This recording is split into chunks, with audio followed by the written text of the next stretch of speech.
sun glistening off Lake Ontario. Hey, it's a beautiful day for football, so sit back and enjoy it. The Argos and Bombers in a Saturday afternooner at Skydome. Hey everybody, welcome to the CFL Live. I'm James Duthie along with Messrs. Tillman and Schultz. And hey, for the first time all year, we get to see the Winnipeg Blue Bombers on a winning streak. So it's only one game, but baby steps, guys. Baby steps. They will have their hands full today, though, with Daryl Mitchell and what is a potentially explosive Argos offense, Eric. Well, James, over the last year and a half, these two teams have played 5 times, and Toronto not only has won all 5, but they've averaged almost 40 points a game. Now, Winnipeg loves to blitz, but I think to do that again today would be a major mistake. I think they need to be more conservative, rush 4, drop 8, and make the Argos move the ball methodically down the field. You know, it's a game of talent, Chris, but it's also a game of coaching. Well, I agree, Eric. I really think Winnipeg should rush 4 and drop 8, and I'll tell you why. It's because Ashante Peoples is back on the defensive side of the football, starting at outside linebacker, and he's a classic outside pass rusher, and he's going to help that defense. On the other side, Milt Stegall will start at slot back, and he's remarkable. He truly influences safeties, stretches the defense, and he averaged 26.5 yards per catch, an unbelievable statistic. James, 2 players, Milt Stegall, Ashante Peoples, they're going to make a difference for Winnipeg this afternoon. And, of course, the other relative newcomer is Troy Kopp, who led them to the comeback victory last week. We'll see today if he plays good cop or bad cop. With more on that and the game, let's take you out to Skydome. Here's Rod Smith and Glenn Suter. Thank you, James. Hey, football is fun again in Winnipeg. Can you believe it? Last week, Troy Kopp, the story. They didn't even know anything about this guy. They all know who he is now. What a great story for the Winnipeg Blue Bombers. Troy Kopp was inserted into the game around the 3rd quarter and put up 171 yards passing, a couple of touchdown passes, really generated 4 touchdowns, and brought the Winnipeg Blue Bombers back to beat Saskatchewan and provided the spark that offense has been looking for. This guy has a linebacker-type mentality. Jeff Reinbold said he has never seen the personality of a team change quicker than it did when Troy Kopp was put into the football game. The team started to believe in itself and started to play with purpose. A week ago here at Skydome, the Argos improved to 6-5, beating a much-improved BC Lions team. And one of the big reasons why, again, Daryl Mitchell in his 2nd year, absolutely awesome. 4 touchdowns last week. No sophomore jinx for Daryl Mitchell. This guy is going to break some records in the CFL this year. He's on pace to smash Alan Pitt's record for catches in a single season by probably around 31, and he'll be close to the yardage in a single season. Daryl Mitchell's on pace for close to 2,000 yards. If I'm the Winnipeg defense, I am triple covering Daryl Mitchell, making Kerwin Bell throw the ball to someone else. It's hard to believe that a team with a record of 1-10 could be optimistic, but you look at every player with the Winnipeg Blue Bombers and you can see a difference on that club. Of course, so much of it the rest of the way hinges on whether Troy can be the good cop the rest of the way. James? All right, thank you, gentlemen. And don't forget, Winnipeg's still in the playoff hunt. They won't catch Toronto, but they could catch BC and Saskatchewan and sneak in on the crossover. Kickoff is coming up, folks. Stay tuned. Football is next.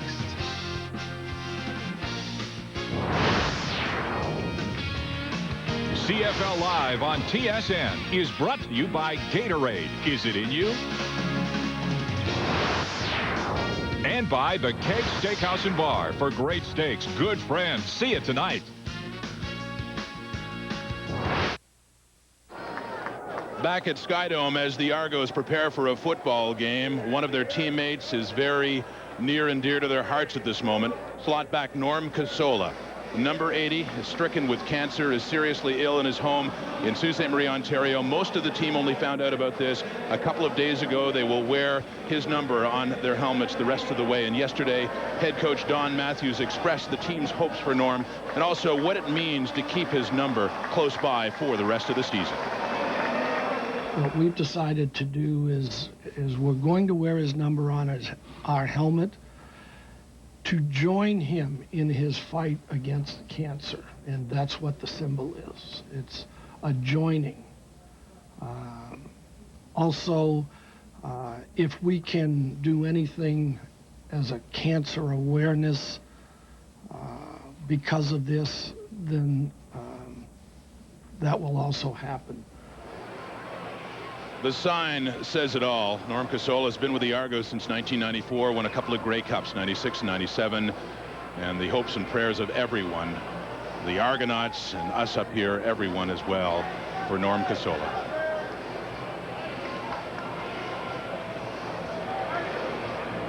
The Argonauts getting set to kick off in this game. And it will be Arik Bigos brought in after 6 games. to help out with the kicking duties. And back is the top return specialist in the CFL, Eric Blunt. And this game is underway. And Blunt will look for it. It comes down at the 20-yard line. And it's actually Demetrius Stanley on the return. And he gets it up to about the 30, where Winnipeg will scrimmage, and we'll see what sort of momentum the Bombers can take with them from their big win over Saskatchewan last week. Sean Millington is the guy in that lineup in the backfield, Jeff Reinbold said, and of course Troy Kopp, the quarterback who did it all, even kind of looks like Matt Dunnigan you see in there with the number 16. And up front, Dave Van Conant, the center. Experienced offensive line, Todd Furtick in that right tackle, number 58 for Winnipeg. First and down, Troy Kopp from the Bomber 30-yard line to start this game off with a handoff. And it's Eric Blunt, and he gets some yardage up the middle, over 5 yards, about 6 on the play. Well, the defense for the Toronto Argonauts looks a little bit like this. Up front, get Tyrone Rogers, or Maurice Miller. O'Shea anchors the middle linebacking core. Wilshire and Simmons are also the tweeners, the defensive backs that are playing in the linebacking core. Lester Smith anchors safety. They got the 3 Smiths back. Adrian's back playing corner. Donald, of course, on the other corner. Great secondary that helped the Argos out the last couple of years. Those 3 Smiths on second down and 5. They hand off again. And this one will be 2 and out. Didn't see a lot of that with Troy Kopp last week at Winnipeg Stadium, but the Bombers will be punting. Well, it's quite the story, Troy Kopp. I mean, here's a guy who comes into the football game with a great attitude. He's aggressive. He's got a linebacker mentality. A lot of people are comparing him early to Matt Dunnigan. Of course, he's got a lot to prove before you can put him in that category. But well, it'll be interesting to watch him in this football game, because it's one thing to be inserted into a game. No one really knows what you can do. It's another when you can watch game film on a guy and you get the start. So we'll have to see how he reacts in this one. Anthony Bookman, newcomer to the Argonauts, standing back inside his 30-yard line as Bob Cameron gets it away, and barely gets it away. End over end punt, it's short. Bookman coming in for it and bobbles it a bit and falls on it at about the 37-yard line, where the Argos will take over. And a 39-yard punt for Bob Cameron on that play. Offensively, Kerwin Bell leading the way. He's had a couple of good games against these Blue Bombers. Pinball Clements and Dwayne Demetrician, and Daryl Mitchell, what an awesome game he had last week. Leading receiver in both receptions and yardage in the Canadian Football League. Chad Folk, the center, and the import tackles Dwayne Morgan and Willie Williams up front as well for Toronto. Kerwin Bell in the shotgun, standing at his 31-yard line. The ball scrimmaged at the 37. Fakes the handoff to Clemens, and he completes it to Mitchell. Daryl Mitchell with a catch right off the bat, and a short gain, though. Good play by the Winnipeg defense there. Well, the Winnipeg defense is anchored up front by Joe Fleming. Joe Fleming on the defensive line, already 10 sacks on the season coming into this one. In the linebacking core, they get Shante Peoples back. Of course, that will provide some more pressure on the quarterback. And in the secondary, Brad Elberg starts at safety. On the corners, it's Lawler Hamilton. Reggie Carthon is back in the game at the halfback position. Second and long for the Argos. Bell once again standing in the shotgun. Backfield clears. Throws over the middle for Mitchell. He's got it, and a first down Toronto inside the Winnipeg 50. And Mitchell picks up from where he left off last week, a gain of 22. Daryl Mitchell is going to run this seam pattern. This is one of his bread and butter plays now. I think that the secondary, here's Mitchell right in here. He's going to come out of the backfield and head right down the seam. Now, when he hits this seam, you're going to get the safety, Brad Elberg, late coming over. He's down the other hash mark. Number 1, Brad Elberg's got to know where 87 is every time the ball is snapped. Daryl Mitchell, obviously the go-to guy for Toronto. Boy, you said it in the opening of this show. No sophomore jinx for the Canadian Football League's Rookie of the Year last year. Daryl Mitchell has been outstanding. They fake the handoff, then they shuffle it to Clements. It's a bit behind him. Tyrone Rogers is there to get him all wrapped up, and so too is Glenn Scribner. The Argos lose on that play back at the Winnipeg 50. Well, penetration is what is the key to stopping the shovel pass. No question about it. If your defensive lineman can get penetration, it can screw everything up for you. Good penetration by Glenn Scribner. Grant Carter's working his lineman. And Joe Fleming, of course, right on the spot. Joe Fleming in on that tackle, and Pinball Clements, excuse me, and it'll be second and long again for the Argos. Bell working exclusively out of the shotgun, standing at midfield, taking it, once again faking the snap to Clements, tries the screen, Pinball has it. Has yardage and another Argo first down. They finally get him down at the Winnipeg 30. Once again on 2nd and long, another big gain for the Argos. That one is 20 yards. Great block up front by Chad Folk, the center. He comes up on Maurice Kelly, number 24. You see 24 in the middle of your picture. He's the guy in charge. He's the guy in charge of covering Pinball. Clements on the screen out of the backfield. Chad Folk picks him up, and he can't make the tackle. That opens up some space for Pinball. The nose of the ball up near the 30-yard line. Blue Bombers first drive of the game for the Argos, and it's a good one. Already in scoring position. Shotgun again. This time the handoff does go to Pinball Clements, and a short yardage that time for the Pinball. The Argos faced with 2nd and 8. Speaking of quarterbacks that have become good stories, I mean, Kerwin Bell quietly has become the #1 rated quarterback in the Canadian Football League. And, you know, we haven't talked a whole lot about Kerwin Bell, but he really is efficient. He's getting the job done. He's spreading the ball around to all his receivers. And I remember the news conference where they unveiled Kerwin Bell, and a lot of the questions were, yeah, but what about Flutie? And I felt for him because, I mean, even I asked him that question, and he dealt with it all very gracefully, knowing that he's got some big footsteps to fill from the little general. He's been doing it admirably. That one he is hit as he gets rid of it. Don Robinson of the Bombers is the closest one to him as it falls incomplete. Well, Shante Peoples, you knew it wouldn't be long before we talked about number 56 for the Winnipeg Blue Bombers. He was in the backfield before Kerwin Bell could see downfield and make his reads, and it makes it easier for you to cover downfield when you get that good pass rush. Shante Peoples, Eastern nominee for top defensive player in the CFL last year. Of course, first hooked up with Jeff Reinbold back with the Las Vegas Posse when they were around in 1994.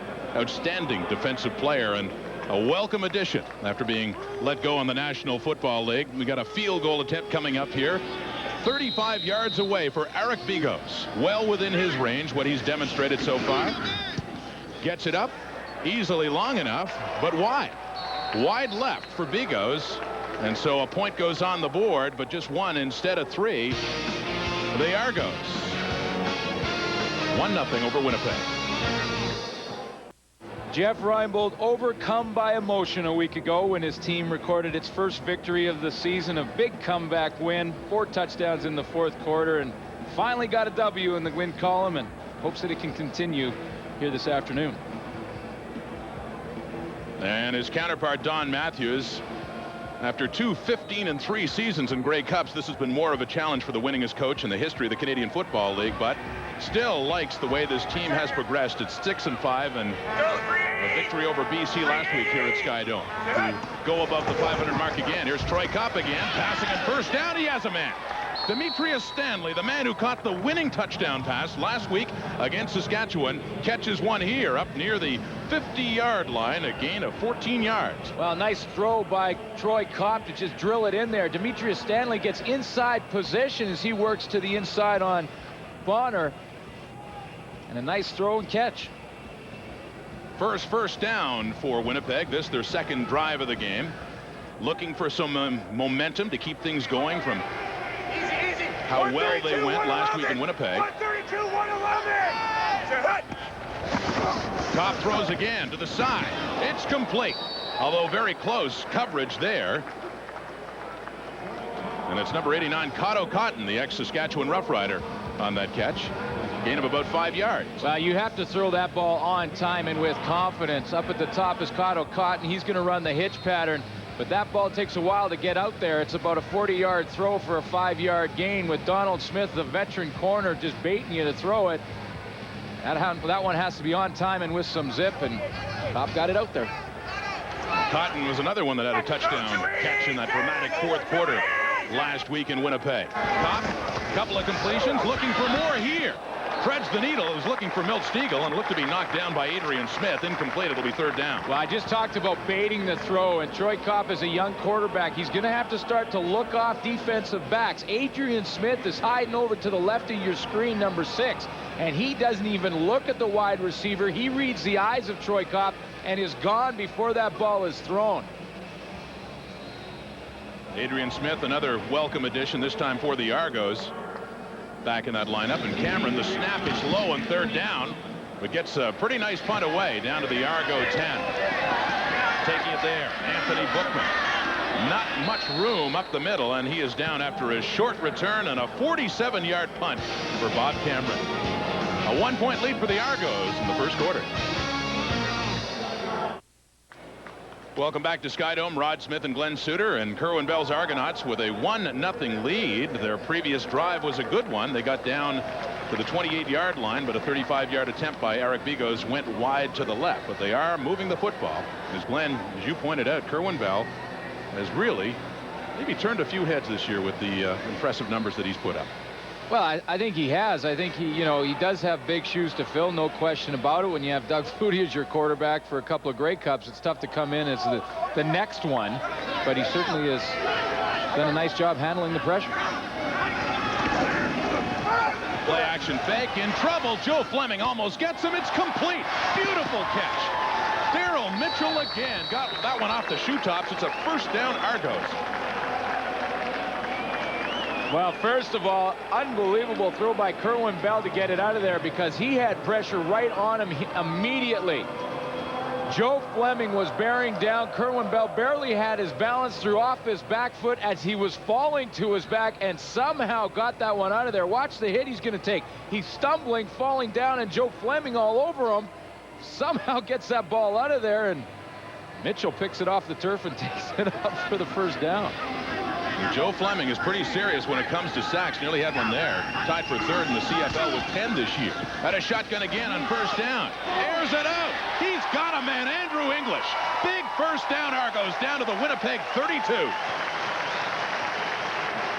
Well, 45 yards. This is what Kerwin Bell can do for you, because if you start paying too much attention to Daryl Mitchell, he can go to one of his other weapons. And Andrew English right down the seam. There's no jam by Don Robinson. When you play zone, you got to get your hands on the receivers. He hits the seam. Don Robinson, 29, doesn't do it.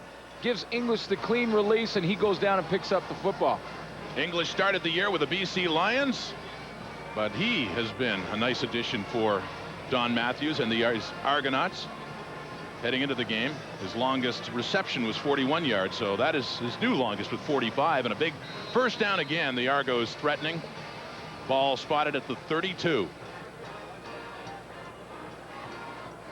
And started deep in their own end. Interesting wrinkle as they send 3 out to the left and hand off to Clemens. Big hole. Another big gain near first down yardage, close to the 22-yard line. And Mike Clemens is disappointed. He thought he should have been all the way because he had one guy to beat. This is all offensive set. A tight end. You don't see many tight end sets in the CFL anymore, but Don Matthews throws a wrinkle in there, and Pinball was one tackle away from finding the end zone. Among the 3 receivers moving out to the left was number 16 Byron Capers, a defensive back who has actually stayed in there. And you see him now. Actually, Capers heading off the field, a sub, but interesting look from the Argos. A look at Pinball Clements.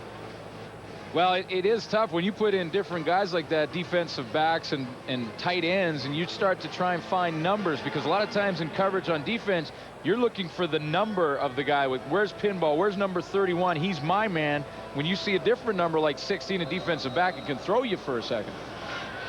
It looked to throw Winnipeg there as there was a gaping hole and nearly first down yardage for the Argos. They loaded up now, 4 in the backfield. And once again, 3 head off to the left. It is second and less than a yard. Handed off to Clements again, and he is greeted by Doug Hawking right around the first down marker. It'll be interesting to see how this one is spotted. They do say it is a first down for the Argonauts. A big pop for Hawking. Have a listen. Oh, yeah. There's going to be some hard hitting in this football game, no question about it. Anyone who said it was easy. Well, he just saw the play once before and was right in the hole the second time. Unfortunately for Winnipeg, though, doesn't stop him soon enough. It's another first down near the 20-yard line, Bombers. 1-0 Argos and threatening again. Bell rolls to his left. Open is Mitchell again down at the 10. Turns around and gets the first down. It'll be first and goal, Toronto, although there is a flag in the field. Well, as soon as Daryl Mitchell sees that he has a linebacker covering him in Grant Carter, he's going to make his read and break to the outside. You see 51 taking the inside position, but you know that Daryl Mitchell is going to get some separation on Grant Carter. Grant Carter, primarily a pass rusher. First down repeated. Now, in fairness to Grant Carter, he's not matched up man-to-man on Daryl Mitchell and wouldn't be asked to do that. He's just asked to help on the inside, but Mitchell will have a lot of read routes. He'll just say to Kerwin Bell, listen, if he's inside, I'll break out. If he's outside, I break in. You just read me. That first down, however, is nullified. Offside on the Argos, so good break for Winnipeg. Pushes the ball back to the 25. It'll be 1st and 15, Toronto. Bell once again standing in that shotgun. 4 go out to the left. Looks over the middle, and he finds Paul Mazzotti, who was hauled down by Hawking after a gain of about 5 yards. And Paul Mazzotti closing in on the Argos' all-time record for receiving yardage. It's held by Darrell K. Smith, but coming into this game, Mazzotti at 7,955, just 189 yards shy of history, being the top receiver in terms of yardage in the history of the Toronto Argonauts. Last year, over 1,000 yards for Paul Mazzotti and 5 touchdowns. And it's been the consistent factor in that offense. Wide receiver position, very smart player. Call it 2nd and 10 for Kerwin Bell and the Argos. Sets up the screen, but pinball's not there. Falls incomplete, and it's a field goal try coming up. Yeah, pinball got caught up in the mix and couldn't get open for Bell. Bell had to throw it on time, because when you set up the screen pass, your offensive linemen are taught to take a 2 count and then let the defensive lineman go. So Kerwin Bell has to deliver that football in a hurry, and pinball just couldn't get free. Eric Bigos missed from 35 out a little earlier. This time Mazzotti will put it down for him at the 27-yard line. And that one is up, and that one is good. Bigos 1 for 2 on the day. He's got all the points for the Argos. A 4-0 lead, 2:50 to go until the quarter. Has not had the sustained drives that Kerwin Bell has. Under pressure. Oh, he's buried, and that one just falls incomplete near midfield. But that Winnipeg defense, long as it's been on the field, is still putting lots of pressure on Bell and having a great game. Brad Elberg came from the safety position. They love to do this. They'll put everybody up there. You see Maurice Kelly. Now, Maurice Kelly's up to your right of your screen, but he's going to drop into coverage. This way, Kerwin Bell isn't sure which of the 2 defensive backs is coming, Maurice Kelly or Brad Elberg. In that case, it was Brad Elberg, and he gets home. No one picks him up. His best moment in football, I'm sure he'd agree, came at this stadium, 1992. As a running back, and a great one with Queen's University. The MVP of that game, he was dominant, 3 touchdowns. Queens beat St. Mary's that day, but Elberg, to stay playing pro football, made the conversion and picks off a pass. Brad Elberg at the 50, a big break, and that Bomber D is strong again. Elberg with the interception. Winnipeg takes over. The ball was intended for Daryl Mitchell down the seam, but it looked like there was some sort of miscommunication between Kerwin Bell and Mitchell. I think Kerwin Bell thought that Mitchell would stay straight up the seam, and Daryl Mitchell bent it more to the hash mark, and that's why it was overthrown, and Brad Elberg picks up the interception. Elberg with the pick. And he likes playing defense. Winnipeg down by 4 with the ball. Kerwin Bell talking upstairs after throwing an interception in this game to Brad Elberg. Well, this is where Mitchell comes into the middle a little bit too much, doesn't head straight up the seam. He's got double coverage on him. Brad Elberg over top and Reggie Carthon underneath. And Kerwin Bell got a little bit locked into his favorite target. You see Carthon had the great underneath coverage. Brad Elberg was high and over top, helping with the deep stuff, and that's better. It comes up with a big play. A big play that has him up at the 53-yard line. Troy Kopp, play action fake. He'll take off with it and get very little, if anything at all, out of bounds just across the 54. A gain of 1 yard, 2nd and 9. Kopp takes off, seeing no other option on that play.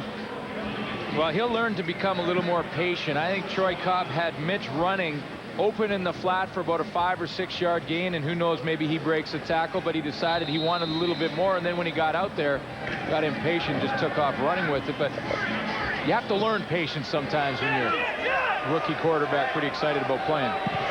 Second and long. Winnipeg. Right in this ball game, down by 4. The ball near midfield. Over the middle, complete. Big first down. Mitch running with the catch, his first of the day, and it's down to the Argo 35. Boy, they are high on Mitch running as a receiver future for the Winnipeg Blue Bombers. A lot of people are saying that they remind him a little bit of Mike Trevathan. He's a tough receiver, runs down the seam well. He'll take a hit and hang on to the football. Spent a couple of years in the NFL with the Oilers and the Carolina Panthers. Last year was a late cut to the Panthers, and Winnipeg real happy to have him. He catches a tough one over the middle. A gain of 21 yards for Winnipeg, and they're in business. Hand off to Eric Blunt, and nothing doing. Stuffed up nicely for no gain. Todrick McIntosh in there, and so too is Jermaine Haley. Pretty decent front four for the Argos. Todrick McIntosh, Demetrius Maxey, Jermaine Haley, Maurice Miller, they all do a pretty nice job getting consistent pressure, and probably one of the best defenses in the league against the run. And then when you anchor it with Michael O'Shea behind you, it's pretty tough to run against. Last week, Maxey and McIntosh teamed up to drill Damon Allen. The BC quarterback went down with a concussion, knocked out of that game. They reviewed the tape later, decided that it was okay. It wasn't hurting him. That is a tough lot up front for the Blue. Eric Johnson gets in on the blitz and takes Kopp down at the Argo 50. A loss of 15 yards. The Argos have gone with 2 defensive backs in the linebacking core, primarily with Kelly Wiltshire and with Marcelo Sims, excuse me. But in this play, they're going to go with Eric Johnson, who's not blocked. Eric Blunt went the wrong way.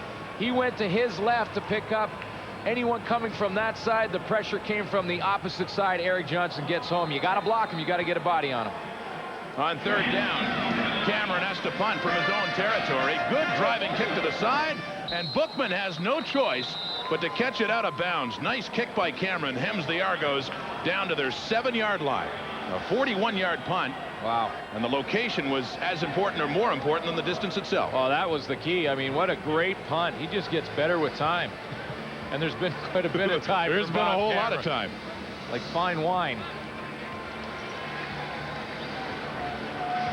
Daryl Mitchell, 4 touchdown catches last week, the leading receiver in the Canadian Football League, and 4 catches today. Well, Kerwin Bell can't get too locked into Daryl Mitchell, though. He knows that he's going to see some special coverage, some double coverage down the field. And the last time these two teams played, actually, it was Nigel Williams who had a big game because the Bombers went after Mitchell a little bit. So Bell's going to have to keep spreading it out. Once again, the Argos start deep in their own territory. Bell had lots of time, but great D again. Nick Ferguson knocks that one away. Intended for Andrew English. This Bomber defense continues to be all over the Argos in this quarter.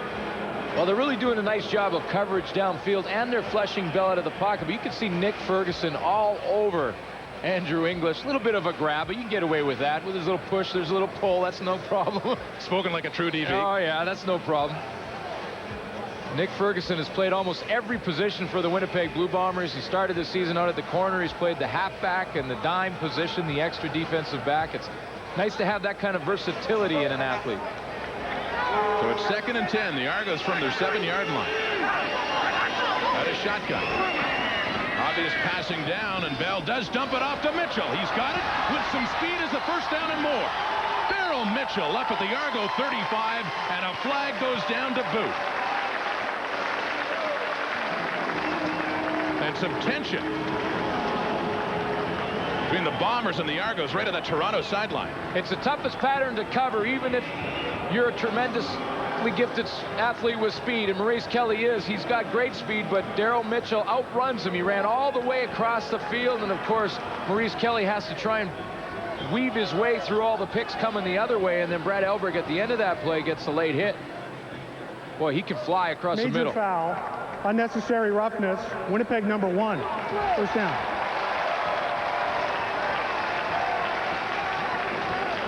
And Elberg is steamed about the call. Well, he's steamed because he thought there should have been a retaliation after the fact. I mean, no question that Brad Elberg hit Daryl Mitchell once he was out of bounds. He's taking a step. He gets hit.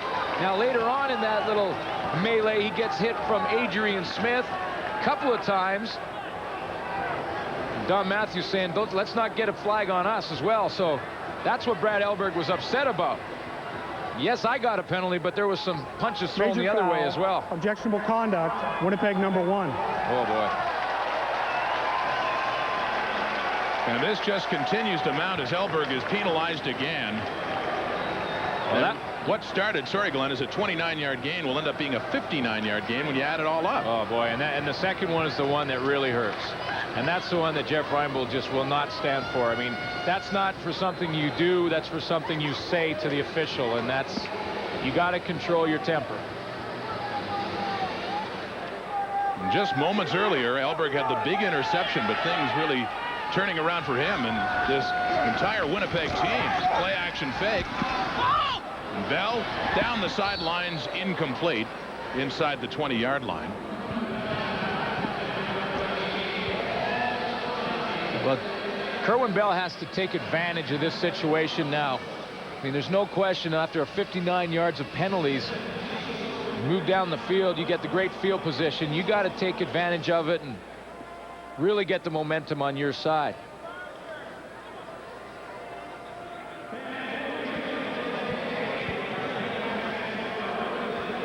While they look things over, it'll be a second down Toronto when we come back.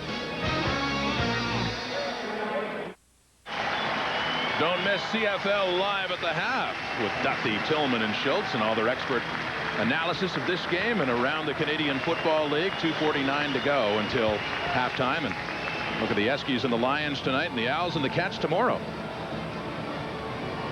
Jeff Reinbold has reason to be pleased in a way, but also reason to be displeased. The turn of events recently in this drive, 2 penalties to Brad Elberg, really got the Argos out of a jam and into some great field position here inside the Winnipeg 50-yard line. Out of the shotgun on 2nd and 10. Kerwin Bell over to the side, complete to English. Well shy of the first down, however, and they swarm him and get him down inside the 45, and it'll be 3rd down.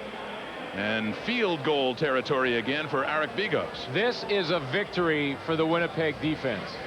When you give up penalties like that, you're down a little bit emotionally. Brad Elberg had the back-to-back penalties. The Argos took all that yardage up and didn't capitalize. Even if Bigos hits this field goal, 3 points is a victory for this defense.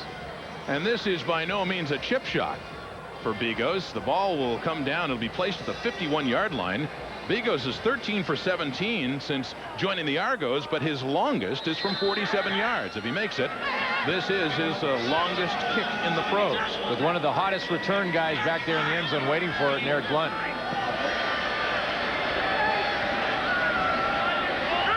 Paul Masadi to put it down. Bigos has the distance, and it's good. His longest kick has extended the Argo lead to a converted touchdown, a 51-yard field goal. And Toronto does have some points to show for that one in the turn of events with the double penalty, a 7-0 Argonaut lead. Big kick. There's a guy that signed in August and didn't make his first miss was on Labor Day. That's a pretty good Hamilton. run. Yeah, it's a nice run. Bigos was one of the top kickers, maybe the top kicker in the Canadian University ball last year, and was known to hit them from more than 50 yards with the Waterloo Warriors. Gotta do something with that face mask, though. I like it. It's classic. It's the classic look. Oh, well, you know, it's unique. I'll give it that. Why didn't you wear one like that when you played? I wouldn't have a nose right now. The Bombers take over the 35, down by 7 now. Cobb airing it out. Stiegel all tied up with Byron Capers, and it falls incomplete. Capers was all over him. Well, Byron Capers is a speed demon. I mean, he's one of the DBs that has tremendous speed in the open field, and they're battling for this football all the way down there. And timing is everything. Milt Stiegel, first game in the lineup. Of course, Troy Kopp's only played 18 minutes last week and quarter and a half here, so it'll take a while for them to hook up, especially on the deep ball. A low-scoring half. 7-0 Toronto. 2 field goals and a single. No majors yet. Kopp under pressure down. He tripped a bit, and Mike O'Shea made sure he'd have the rest of the ride to the turf. Well, you want to send pressure on Troy Kopp so he can't look down the field. Here is Michael O'Shea coming on the blitz. Now, he's been up there and shown it and faked it. You see how he turned his head to look like he was going to drop? And then he comes on the blitz. When Troy Kopp saw him turn his head, he assumed he wasn't coming and started looking at coverage. When he looked up, 50 was bearing down. And in a hurry.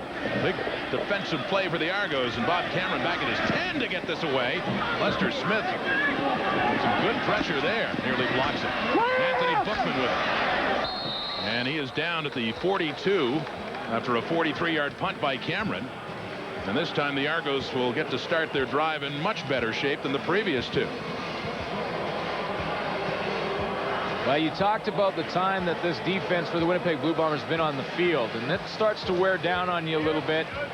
Nice stop on the last series to hold the Argos to a field goal after the couple penalties, but you know that Kerwin Bell, it's a matter of time before he hooks up with a big play to either Mike Clements or Daryl Mitchell.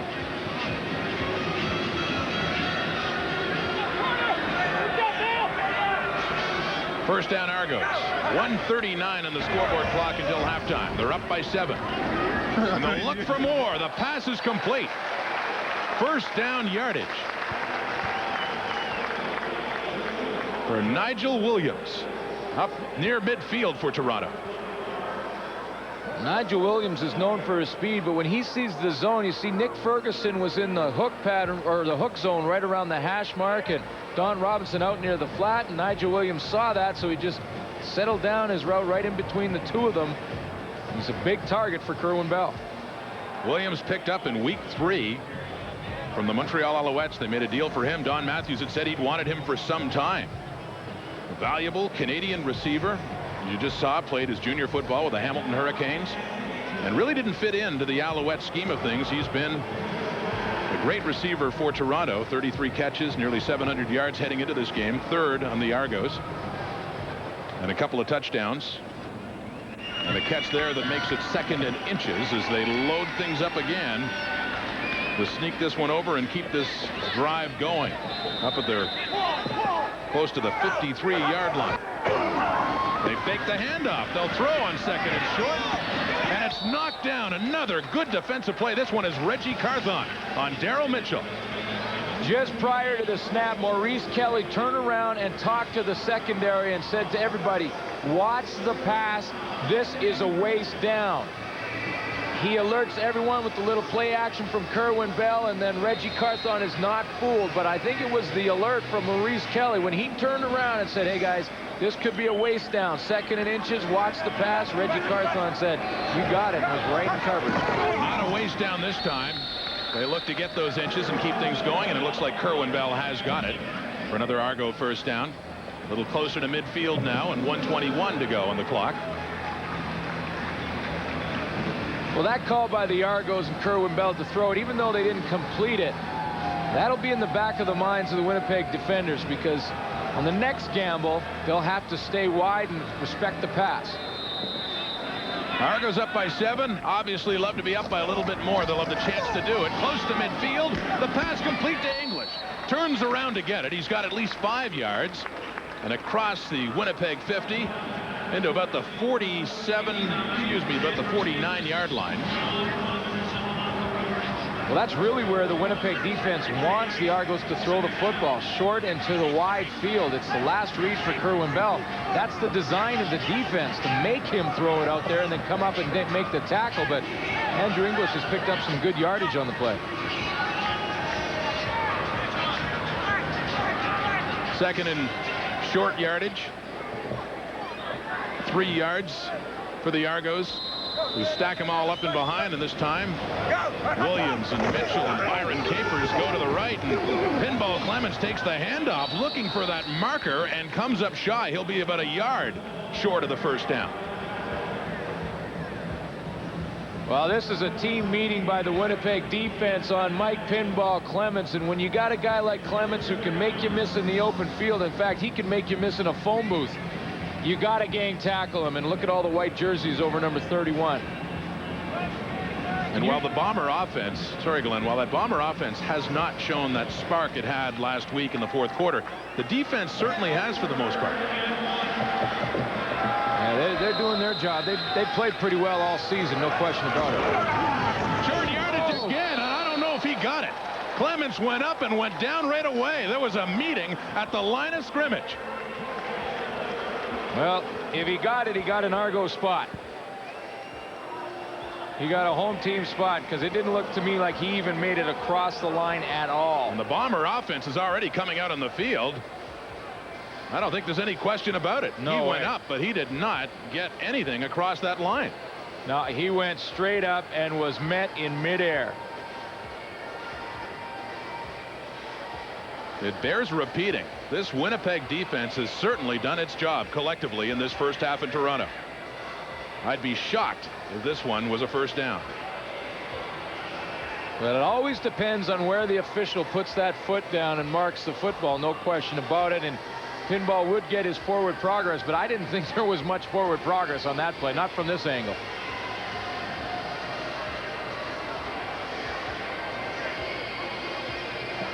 That's the risk you run as a running back when you leave your feet. When you dive over the pile, you leave your feet, you have no more power. It's all gone. You're not touching the ground anymore, and if you get hit in midair, it's over. Not even close, about a yard shy.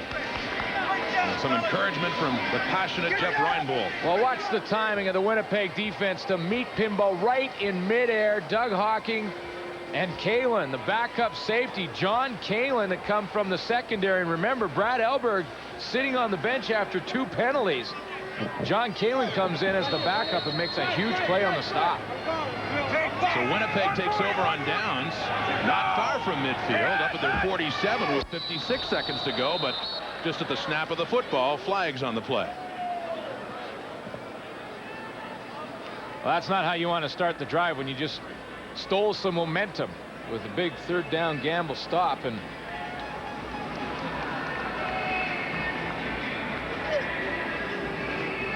like Chris Perez was a whole snap count ahead of the play. And so 5 yards further back on the procedure call, and it goes to first Legal and 15. procedure, Winnipeg, number 59. First down repeated. Well, they called it on Craig Hendrickson, but looked to me like Chris Perez was also about 2 yards downfield before the snap of the ball. Maybe Craig, maybe his buddy drew him. Have to talk about him. Talk to him about that later on, maybe in the locker room. The handoff. Good room up the middle. And up near the 50-yard line for Eric Blunt. Well, if you're going to run a draw play, you're going to try and surprise the defense completely. You're hoping that they're just assuming you're throwing it down the field with time running out in the first half, and you wanting to get into field goal range at the very least, and didn't surprise the Argo defense. So it'll still be second and long. The longest field goal in the season for Troy Westwood is 54 yards. He's got a good range. Longest in the CFL this year. Over the middle. Intercepted. Antonius Bonner. And no need now to worry about the Bombers setting up a field goal. Their defense is back on the field. The Argos get it back to midfield. Troy Kopp will learn from experience to look off the safety. He read the coverage, saw it was covered 3 deep with Antonius Bonner, the deep middle defender. But look how he's locked into that seam. He's looking to the right the whole way. Antonius Bonner reads the eyes and breaks on over there. Watch, look at how he's looking. He's looking all the way to that receiver. Experienced defensive back will take off and go there, and you're going to throw a lot of interceptions unless you started looking the opposite way that you're going to throw. It's been a game of short momentum changes, and neither team's been able to hold on to that momentum for very long. Here's Bell over the middle, knocked down by his own man. Dwayne Demetrician had it in his hands, and it went right down to the turf. So it'll be second and 10. So did Kerwin Bell. He went down to the turf hard and was slow to get up. Remember, he broke his arm in the preseason, and where's the special pad on that arm? He's kind of shaking that passing hand. He's taken some punishment today, some hits after the fact. Jay Barker started the season, as you recall, because Kerwin Bell had the broken hand, broken arm. Did a real nice job, too. Did a great job. Showed a lot of poise. Bell is clearly, of course, number one. Andrew English with a nice catch, although far short of a first down, and still not in field goal position either with 14 seconds to go on the clock. It'll be third down, Argos. Well, Andrew English has been the checkoff receiver through this whole game, but because of the great play by the Winnipeg defense, that's who Kerwin Bell has had to throw the football to. They're taking away the deep patterns from Mitchell and Nigel Williams, and they're forcing Kerwin Bell to dump it off underneath, and it happens to be Andrew English who's having a career day. Great numbers for him. One of those catches was for 45 yards in the first quarter. His longest gain this season. The season that began with the BC Lions. And so Toronto will be punting.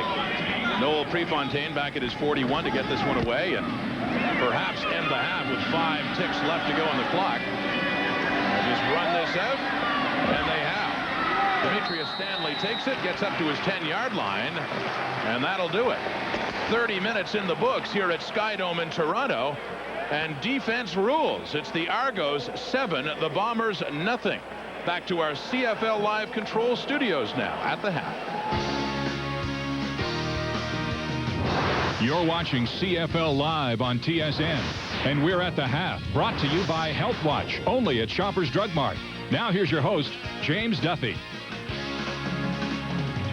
Yes, Duthie, Tillman, and Schultz back here at CFL Control. And I tell you what, Jim Daly and the Saskatchewan Roughriders must be home saying, that's not the same cop that busted us last week. Tell you what, he leads the team to 4 touchdowns down the stretch to beat Saskatchewan. Today, absolutely nothing. Let's take you to Copland now and show you the video evidence. It's not pretty. Looking right at the receiver, and a bad cop on that one, and we're going to see another bad cop. He's lucky to not have 3 or 4 interceptions in the first half. Call internal affairs. We do have a bad cop on our hands. Finally, they would pick one. Antonius Bonner grabs it. Just not a good half of football by Troy Cobb. Eric? No, James, you know, it's obvious he's really struggling. And as Glenn said, he's telegraphing his throws. He's not looking off the defensive backs, just staring at that primary receiver. And he's having trouble picking up the blitz, too. You know, I think Winnipeg's inexperience, or glaring inexperience at quarterback, continues to show. And I think that in the second half, maybe you're going to see another rookie quarterback, T.J. Rubley. Well, you know, I'm not really surprised because we discussed this point last night in the sense that your reserve quarterback, a quarterback coming back in the fourth quarter to win a game, that's a lot easier than being your starting quarterback and trying to really have a game plan and really execute that game plan. And to me, it's kind of simple. You know, when you have second along with the Toronto Argonauts, you know they're going to bring more people than you have to block. And really, Troy Cobb does not know what to do. He doesn't know the fact you can audible to an inside receiver, you can slow down your cadence so the offensive linemen have a chance to pick it up, or you can take advantage of the rule in the Canadian Football League where you can throw to an open area and you don't lose any yardage. So, you know, he's struggling right now, James. Yeah, this cop may be off duty before very long, but the one thing that is helping him out is the other side of the ball. The Winnipeg defense playing very well, and that is why they're only down by a touchdown. Brad Elberg with the pick, and the Bombers are still in it. We'll be back. All right, one more game in the CFL today. Edmonton and BC. CBC's got that one for you tonight. The 3-8 Lions against the 6-5 Eskimos, and 2 teams that have been struggling a little bit, although Edmonton looked pretty good for 3 quarters last week, and BC has looked good for the last 2 weeks, although they still haven't been able to come up with a win. Yeah, well, it should be an interesting game. I think this game is a real opportunity for British Columbia and a real challenge for Edmonton.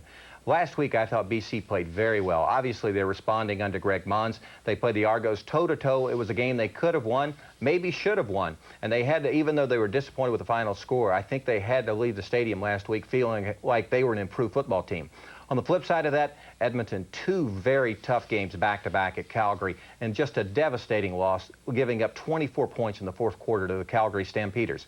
This is a critical game for both football teams. If BC wins, they're back in the Western Division race and could come in second place. If Edmonton wins, they're virtually assured of second place. So Edmonton's got to bounce back and play well, James. And we might just bring in our sleeping bags and stay here for the night, because we're back tomorrow with the key game of the weekend. The Alouettes and the Tiger Cats, the 2 top teams in the East, battling it out. The Owls need a win to pull even with the Ticats for top spot in the East. Chris, what do you see in that one?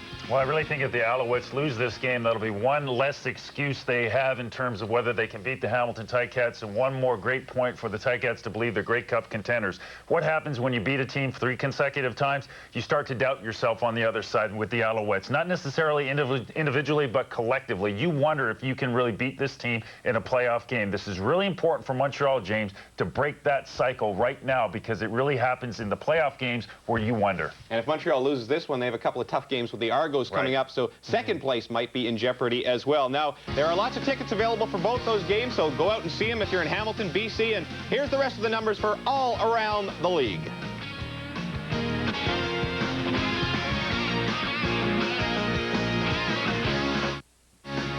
Welcome back. Our players of the week. Mookie for his 4 TDs against the Lions on offense. On D, Orlando Steinhauer.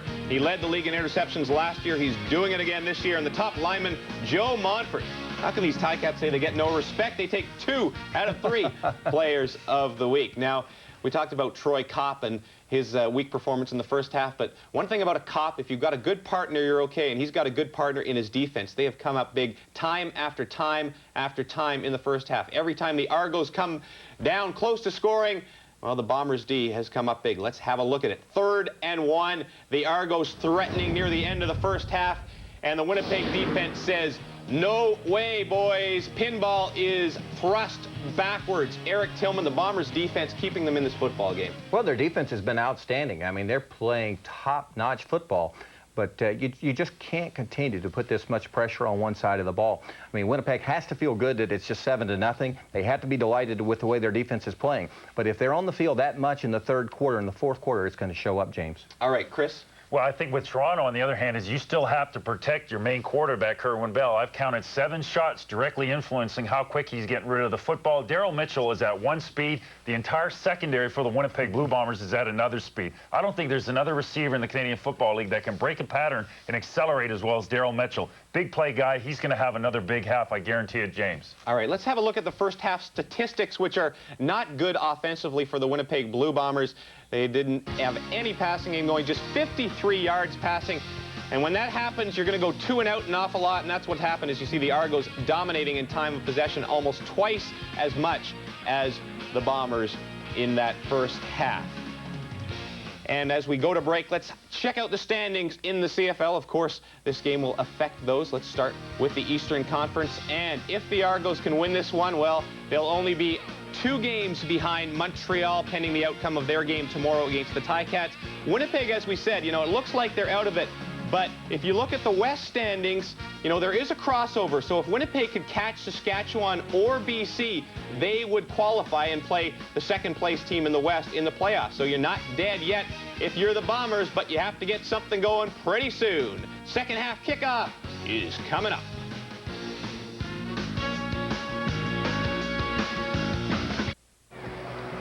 As the score might suggest, it has been a rough first half for the quarterbacks, in particular Troy Kopp. 7-0 Argos. No majors in this one, and Kopp not having the kind of day that he had last week, Len. Not at all. I mean, 4 for 12. Troy Kopp is seeing a lot of different coverages out of the Argos. He knew he would. Jeff Reinbold said going into the game, they're going to zone blitz him. They're going to zero blitz him with no help behind, and he's got to try and pick it up. And right now, he's struggling. So the second half is about to begin off the foot of Troy Westwood. Winnipeg down by 7. By no means out of it, although they need that offense to get in gear and give the defense a rest a little bit, has been pointed out at the half. Defense on the field a lot. And a good return there by Anthony Bookman up across the 35 to 37 yard line. What did the coach think about this at the half? Here's Jeff Reinbold with David Amber.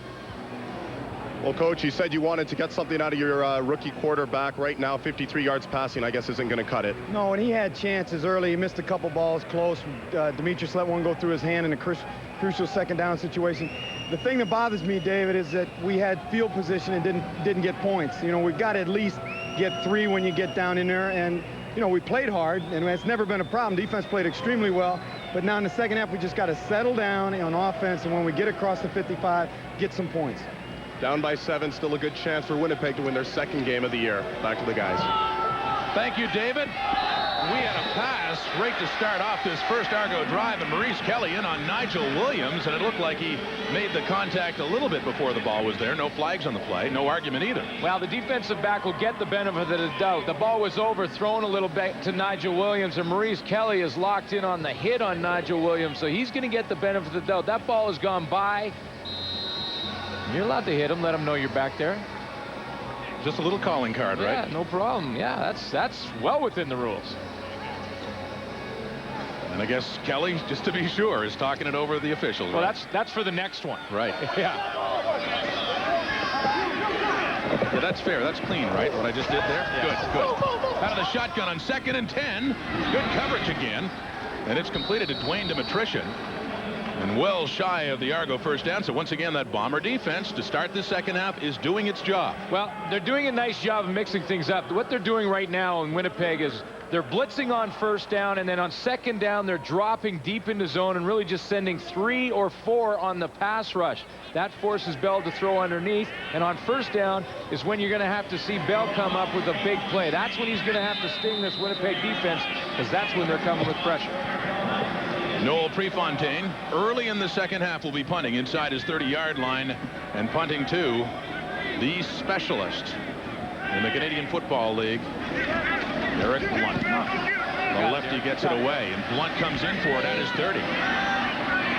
Gets outside, picks up a couple of blocks, and is twisted down at the 42 after only a 37-yard punt by Noel Prefontaine, well below his average.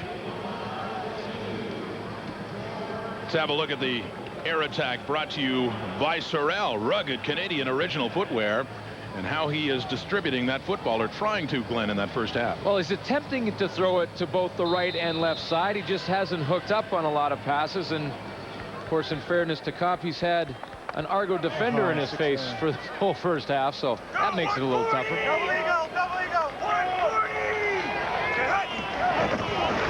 And he hands off to start this second half to Eric Blunt, who is going absolutely nowhere, down at about the same point he went down on the punt return, right at the 42-yard line.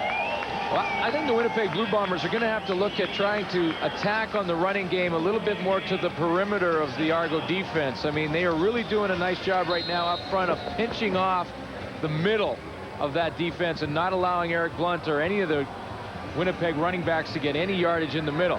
What they need to do is try and get a little more to the outside and try and work the corners a little bit more. This Bomber offense has not had the spark it had late last week. That goes without saying. But that pass is complete to Blunt, but good defensive work there by Donald Smith to keep the gain to about 3 yards. It'll be a punting situation again for Winnipeg. Donald Smith looked like he might have got the worst of that one. You know one thing when you have number 19 in the secondary is that he is going to hit for you. I mean, he's one of the toughest, hardest hitting corners in the league, and kind of drops his head there. It looks like he got a bit of a stinger on his right arm, his right shoulder. They're also looking at his hip flexor, it looks like. One of the 3 Smiths that has been a staple of that secondary for the Argos for the last 3 years. Lester and Adrian back with the team now, and Donald, and the pain, the expression on his face says a lot. Well, that looks like shoulder. He's not moving that left arm at all. They're pulling out his thumb. He could have a bit of a dislocation there. Obviously in pain. The Argos with a man down and a 7-point lead. We'll be back after this. Well, a thumb injury is not bad enough to keep you out of the game, but it is awful painful. And here's what happened to Donald Smith as he comes up on the tackle to Eric Blunt. He's going to get that left thumb right there jammed on Eric Blunt's knee. Bends the thumb all the way back, and when he gets up from it, he had to relocate the thumb joint. Winnipeg forced to punt thanks to that play by Donald Smith, taken by Bookman with a flag on the play. Looks like no yards as he takes up across the 30-yard line at a 45-yard punt. As Kerwin Bell comes on to go to work again, what's been frustrating for that Argo offense. With a look at the air attack for the Argos, brought to you by Sorel. And Bell, a little bit more success, of course, than Kopp, but still, it's been a bit of a struggle today. Well, a lot of those numbers, the 7 and the 3 completions to the left and the right, have been underneath, a lot of them to Andrew English. Winnipeg defense doing a nice job of taking away the deep stuff and making Bell throw it underneath.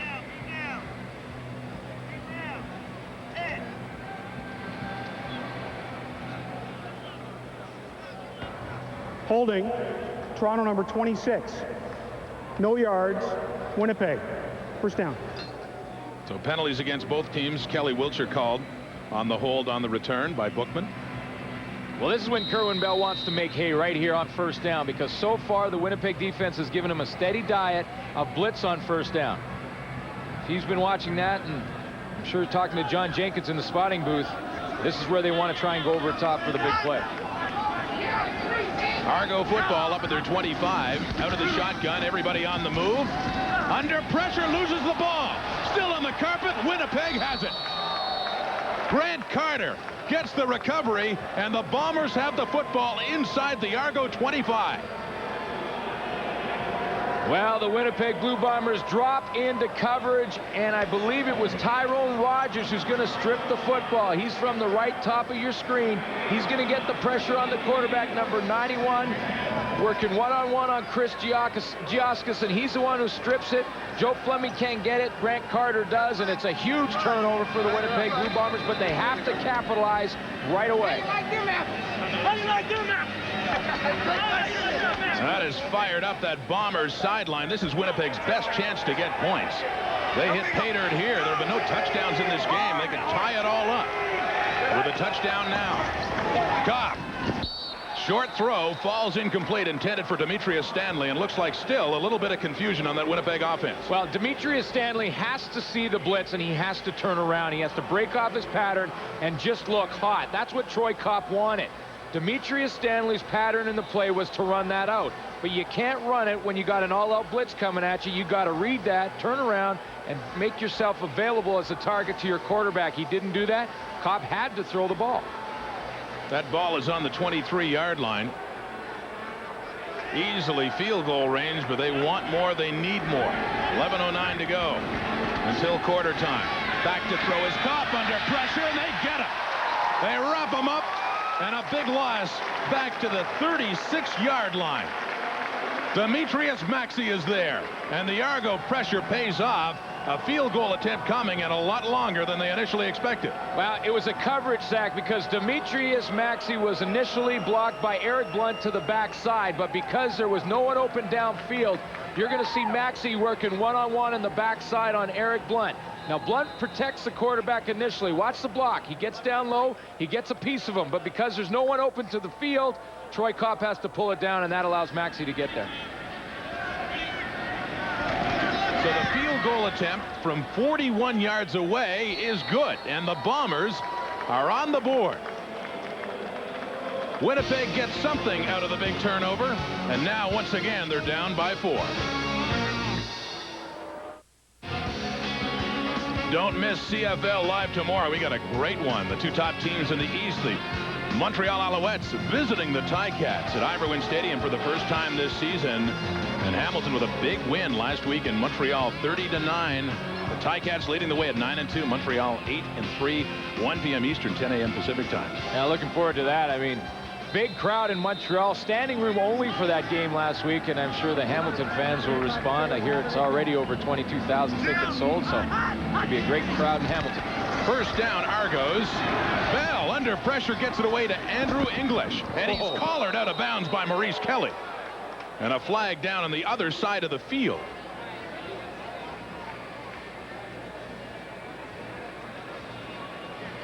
Well, Andrew English catching a lot of these under patterns.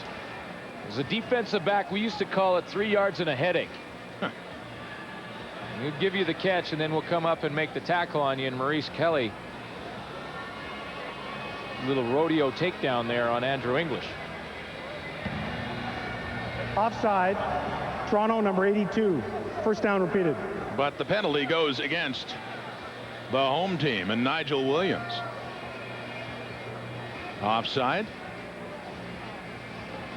And they march it off and down just inside the 30-yard line. where it will be 1st and 15 for Don Matthews' Argos. Not accustomed to seeing the offense, even this season, struggle along the way it has today, facing an excellent defense, and points are at a premium. Only 10 on the board today, collectively 7 for Kerwin Bell and that Argonaut offense. None coming in the form of touchdowns. We've had none today yet. Settles in, Bell does, and finds Williams to get some of that yardage back up to about the 37-yard line.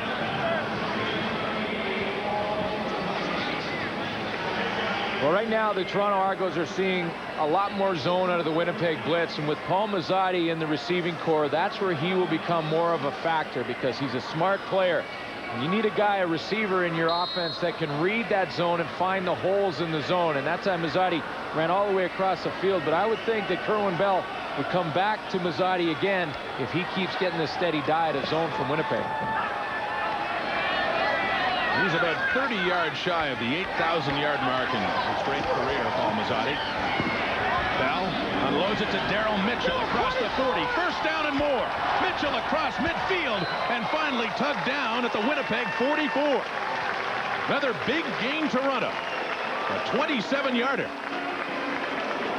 Daryl Mitchell just completely outruns angles. I mean, Daryl Mitchell's in here, and he's going to come all the way across the field. Maurice Kelly, 24, has to try and track him. Now he has to run through the pick. That makes him bubble deep. Now watch how Daryl Mitchell outruns angles. Maurice Kelly has an angle. Lawler has an angle. He almost outruns Lawler's angle to the end zone, and Lawler was like 4 yards deep. Getting closer to the midway point of the third quarter. Argos up by 4 and on the move out of the shotgun. Kerwin Bell stands in under pressure. Steps up wide open. Dwayne Dimitrition. Touchdown, Toronto.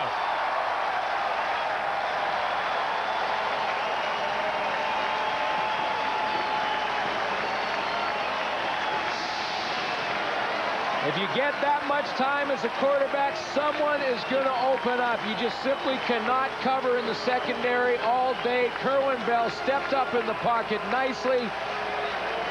He had the great vision downfield, no one in his face, and found Dimitrition.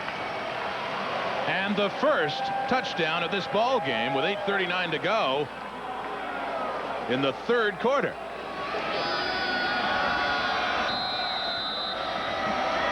Eric Bigos with a couple of field goals and a convert now. Also has a single in the game. He's been busy and converts that touchdown to make it 14-3 Toronto.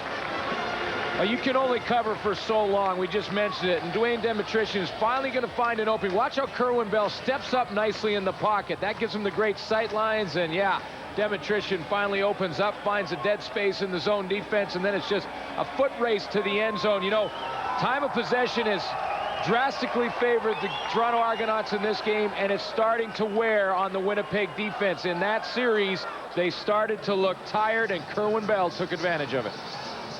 And Bell happy to finally see that offense hit pay dirt. It's been a long haul, even for the Blue, against the Blue Bombers today. Well, Kerwin Bell has been patient. He's dumped the ball off when he's had to, and he's waited. He's been patient and taken advantage of what Winnipeg has been giving him, and then takes advantage of the fact that they just look tired on that series. His 16th touchdown pass of 1998. And yes, that offense looking a little more refreshed, and you do have to wonder, with the difference in time of possession, how tired that Winnipeg D is getting. No team has received more kickoffs this season than the Winnipeg Blue Bombers. A dubious stat, given the circumstances, as Eric Blunt stands back there with Demetrius Stanley once again. Blunt now has the Bomber record for most kickoffs in a season, passing Mac Herron back in 1971. And he has this one and takes it up across the 35 to the 39-yard line. This scoring drive brought to you by Chrysler Canada. At Chrysler, we're not just building cars and trucks, we're building Canada. And the Argos are building a lead. 3 plays, 75 yards. Dimitrition hits pay dirt. Yeah, of course, that was the key play, but it was also a nice play by Daryl Mitchell to set it up. 4-yard crossing pattern turns into a big game because of his speed, and then Dimitrition caps it off with a nice touchdown.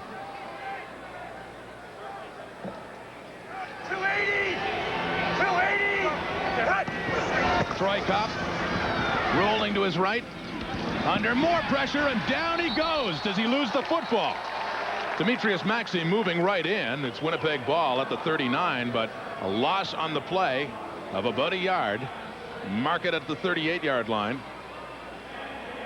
Once again, on the snap of the ball, Troy Kopp had the short receiver open initially, but now he's holding on to the ball longer than he should. He's trying to look for a big play every down when all he really needs to do is just keep moving the offense, put some first downs together. Right now, Troy Kopp is trying to get a little greedy and look down the field too far. The difference in sacks, remarkable considering the Argos heading into this game had allowed more sacks than any other team in the CFL, but they lead 4-0 in that department today and nearly get another one. Kopp still under pressure. They will get another. He fumbles it. It's still on the carpet. They're still chasing after it. Argo football deep in Winnipeg territory. It's Kelly Wiltshire finally coming up with it.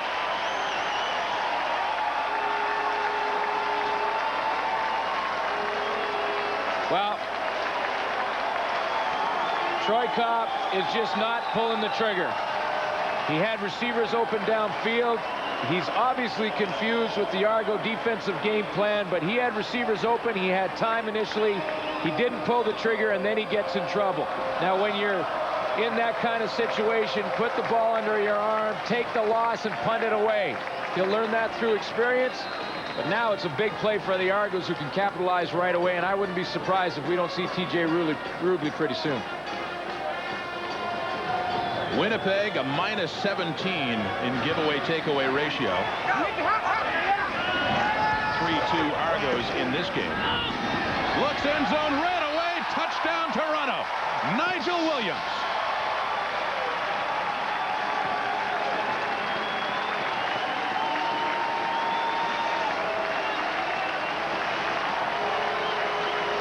John Kalin, the backup safety for the Winnipeg Blue Bombers, has played because Brad Elberg had some penalties early.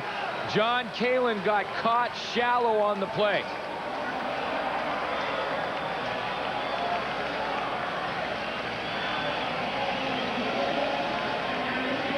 And a close game is opening up wide with this convert by Eric Bigos. The score goes to 21-3 Toronto. The momentum clearly in the hands of the Argonauts now. Well, the touchdown is set up because Kerwin Bell did a nice job of pulling John Kalin out of the middle of that defense, and Nigel Williams is the guy who benefits from it with the touchdown pass. When Kerwin Bell rolls to his left, see number 22 to the bottom right-hand corner of your screen, starts to go way over there, and he goes over there too shallow. We'll show you where he ends up, because right here, stop it right there. That's John Kalin. He started here and went flat with the rollout. Had he gone deeper, he would have been right in the throwing lane. Because he got caught so shallow, Nigel Williams takes advantage of it, and it's a pretty easy pitch and catch from Kerwin Bell, and he'll take that one every time. Now, as you pointed out earlier, John Kalin is in this game, the backup safety, because Brad Elberg had a couple of penalties. One, the unnecessary roughness out of bounds on Darryl Mitchell, and then subsequently arguing so unsportsmanlike that cost Winnipeg 30 yards. And so Jeff Reinbold took him out of the game, and Kalin in.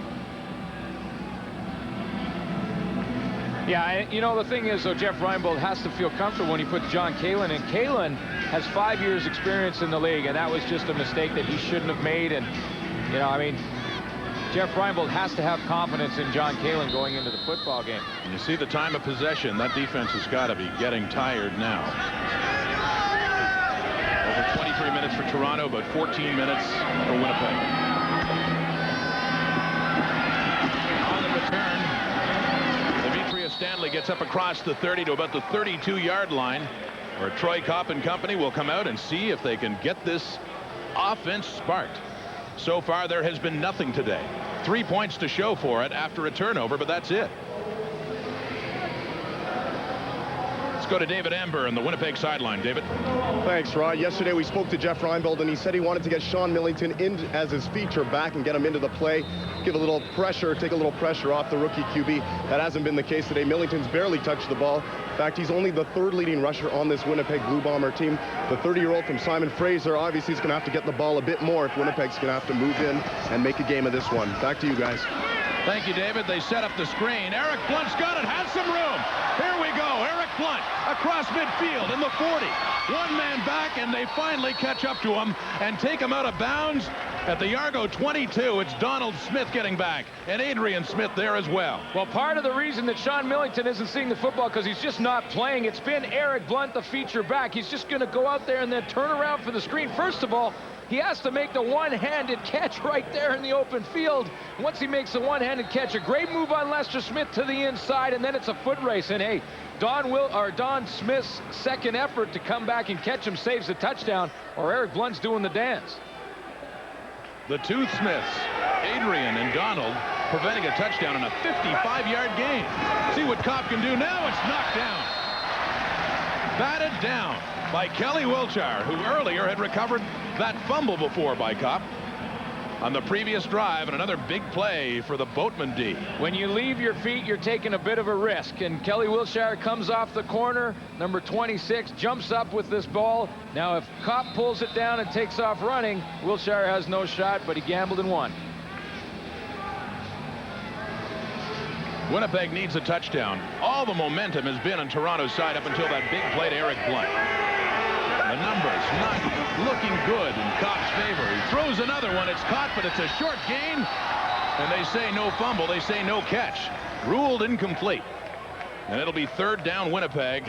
A field goal will be the best they can do. Rod, Kelly Wiltshire must have heard me, because this time he comes on the exact same defensive blitz from the right, but watch how he doesn't leave his feet. Troy Kopp tried to pump fake him so he would jump again and then take off running. This time Wiltshire doesn't leave his feet, keeps on his pattern, and Troy Kopp has to just throw it away. That ball was thrown to Milt Stiegel, but as said, they rule it. No catch, and so we've got a 31-yard field goal attempt for Troy Westwood.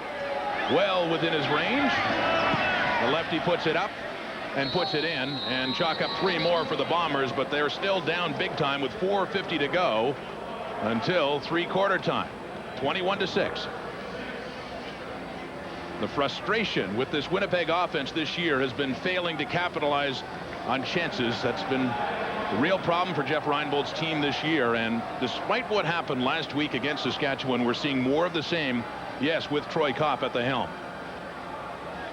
You got to start to wonder when T.J. Rubley may start warming up on the sideline. Rubley, the guy, of course, Jeff Reinbold wanted to go with from the beginning of the season. And Troy Kopp had, of course, the big second half last week. We talked about it, and that bought him the start here. But he's having trouble making decisions, and he's having trouble pulling the trigger.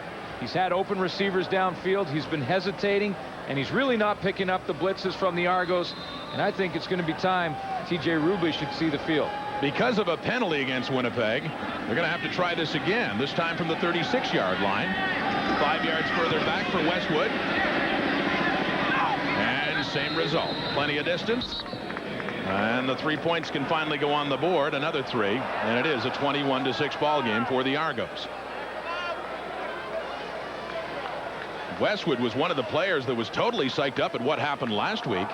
In fact, he was reportedly running around screaming in the ear of his old teammate Larry Thompson. Asked about it later, what he was thinking. He said, I wasn't thinking at all. It was primal.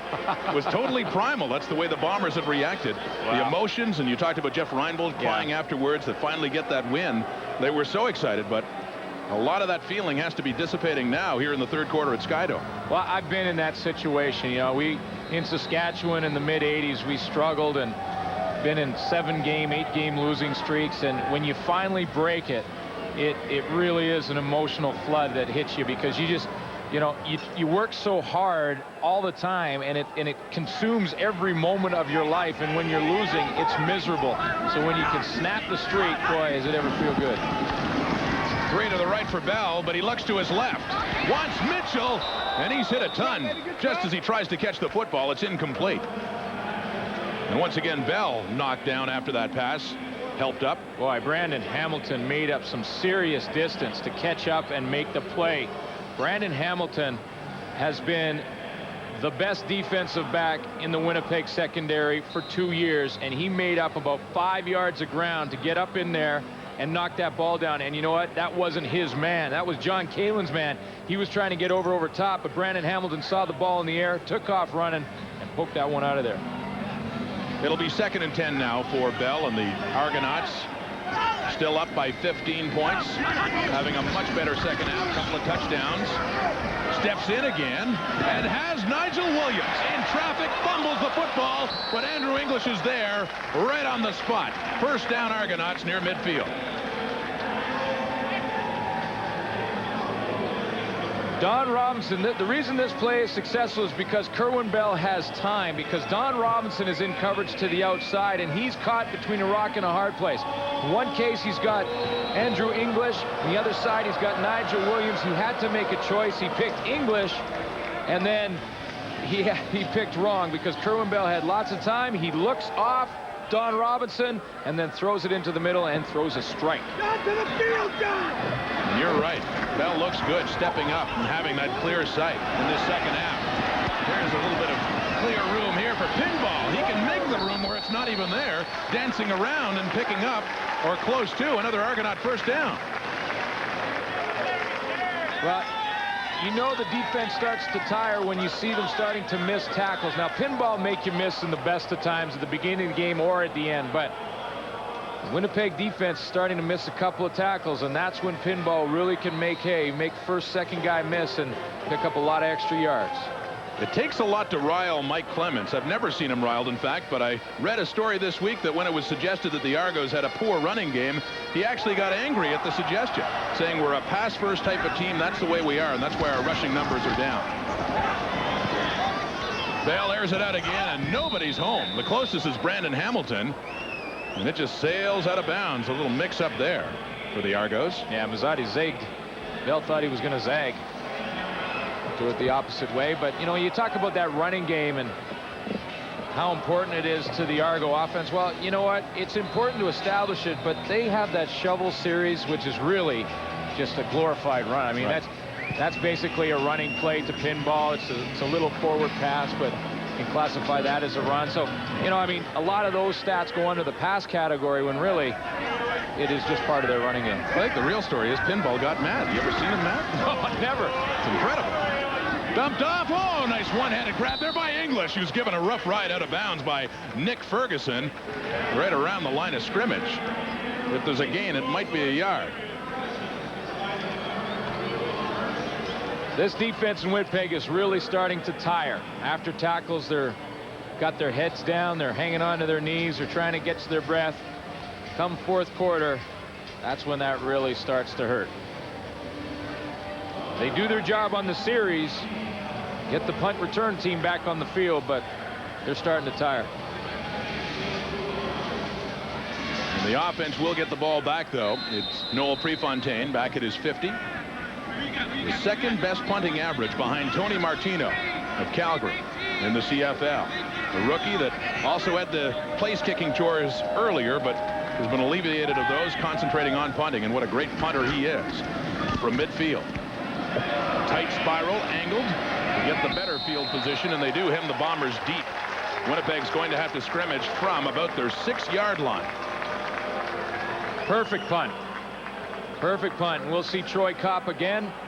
TJ Rubley hasn't even taken off the baseball hat or warmed up at all, so it's like Reinbold is sticking with the guy who got him his first win. It must have been awkward for TJ Rubley last week in the locker room when the team celebrated and emotions were running high. Obviously, he feels good for his team. If he's a team player, he'd have to. But you also have to wonder, since he wasn't the guy getting it done and he'd been the one all along trying to, it must have been mixed feelings for him. Well, I think it's mixed feelings, but I think it's probably a little bit of relief for TJ Rubley. I mean, this is a guy who was a first-year player in the league who had a tremendous amount of pressure on him, was feeling the heat. And now with 2 quarterbacks, he can just really relax and do his thing. The handoff after the fake goes to Blunt. Spins, gains a little bit more yardage. Up across the 10-yard line, but still well shy of a first down, second down. And that Argo defense doing much like Winnipeg has been doing in this game, swarming. Well, the Argo defense is well rested. A little bit of a reverse play there to Mitch running. He gets to the outside, but watch the great pursuit. Eric Johnson's up there, and the Argo jersey's just flying over there. A lot of bullets flying around running on that play. They're well rested.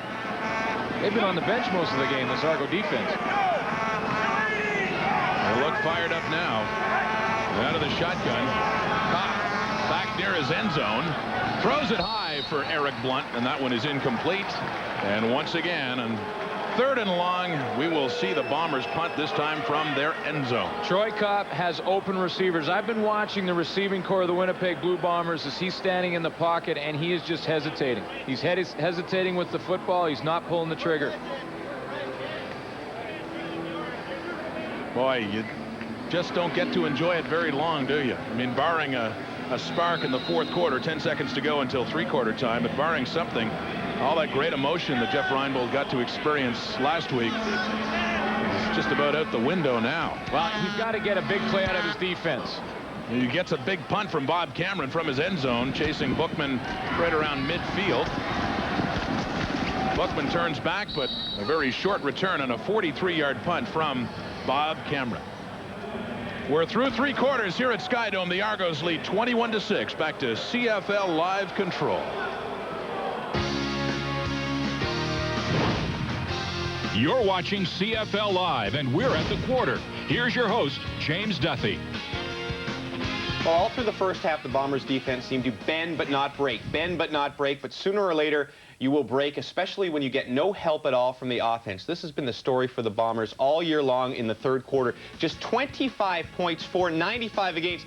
That's 2 a game points for the Bombers, and outscored 26-9 versus Toronto in that quarter this season. And you cannot win football games like this. Chris Schultz, what happens at halftime? Well, what is supposed to happen at a halftime of a professional football game? The players go in there, they relax, you have a drink of water, you kind of talk to your buddy, you say, hey, how's it going? You kind of communicate between 2 individuals. Then the offense or the defensive coordinator is supposed to bust down the door and say, hey, guys, this is what we have to do. A, B, C, and D. This is what we haven't done. C, D, E, F, and G. Right now, we're going to focus on this, and we're going to do that. In Winnipeg, it seems like they get together and say, well, what are you doing after the game? I don't know. What are you doing after the game? There is no intensity, no adjustment, nothing profitable comes out of that halftime, Eric. It's amazing how apathetic they are on the offensive side of the football, but not the defensive side of the football. Well, Chris, as we talked about at halftime, it's real simple. If the defense stays on the field too long, they run out of gas. And let's be honest, this Winnipeg offense has been absolutely awful, just totally inept.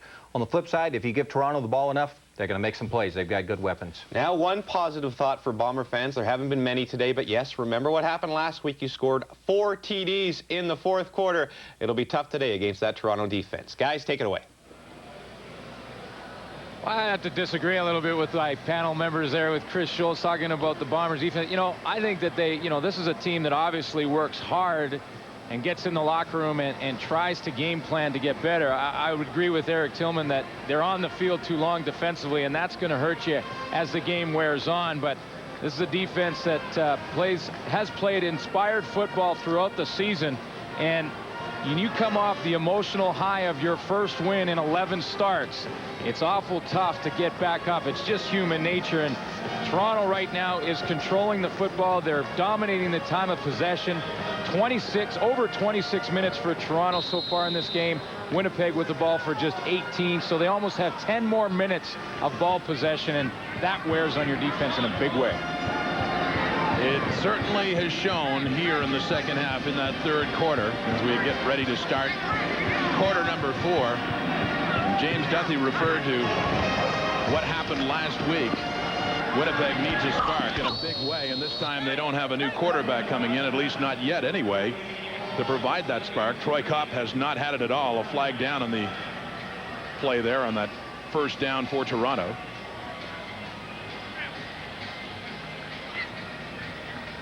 When I talked about everything out the window for Jeff Reinbold, as we hear the penalty.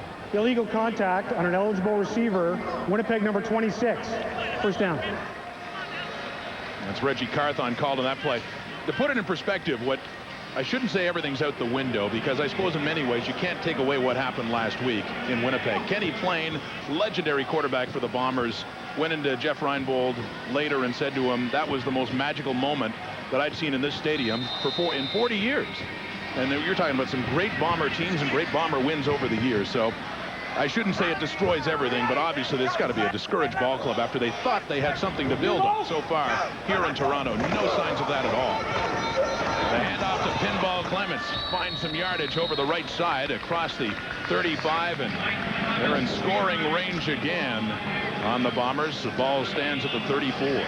Well, it's an interesting point you make about Jeff Reinbold. I mean, it was a magical moment for that team last week, no question about it. The fans deserved to win. They finally got one at home. But Jeff Reinbold now has to look at what he has and some of the positives. He just got Milt Stegall back in his offense. That's going to pay big dividends down the road. He just got Shante Peoples back in his defense. Now, granted, they've both been quiet today, but it's their first start. They're going to take some time to get back into the flow of things. He's got to build on some of these positives and look to the future. It's tough. It's hard to do it, but you got to do it that way. You got to look positive. Hard to see it right now the way it's gone today as Bell gets out of pressure, and wide open is English again. Paul Mazzotti, I should say. They rule him down at the 5-yard line. Paul Mazzotti with the catch, and he was wide open, coming back to the football after Bell got out of pressure. And that's the key. The veteran Paul Mazzotti comes back to the football.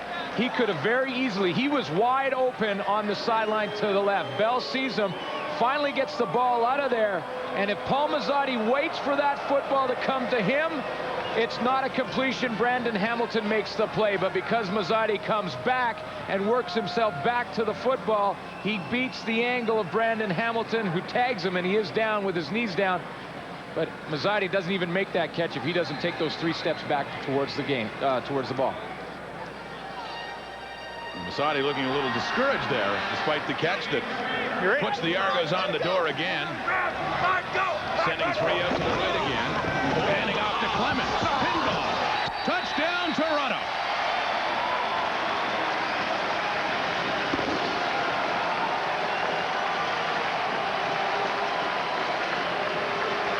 The pinball puts another one on the board, and the Argos are starting to run away.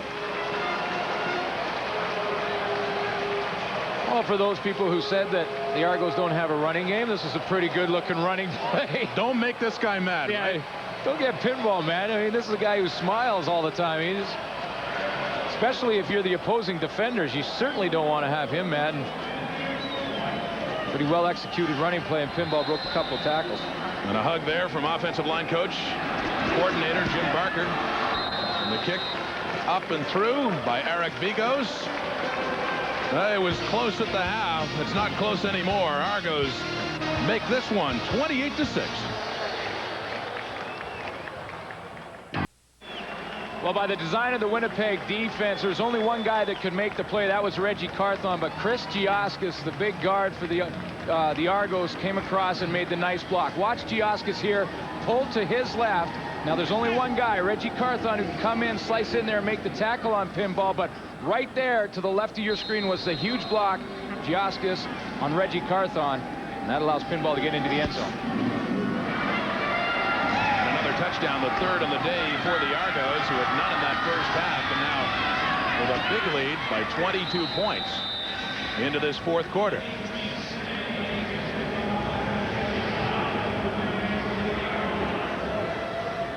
And the scoring drive brought to you by Chrysler Canada. Pinball Clements finishing it off, 4 plays and 50 yards. And that Winnipeg defense on the field for a chunk of time again and starting to soften. We talked about Mazzotti becoming more involved, and he had the big catch and the key play on the drive. And very close now to 8,000 career yards for Paul Mazzotti. Kopp is hammered again. Picked up by the Argos. This'll go. Kelly Wiltshire. Another Argo touchdown.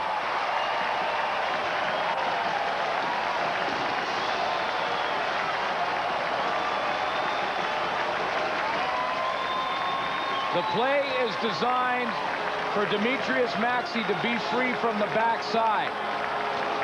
By Kopp rolling out, he is in effect his own blocker, but he's got to pull the trigger. Maxey's coming from the backside, number 91.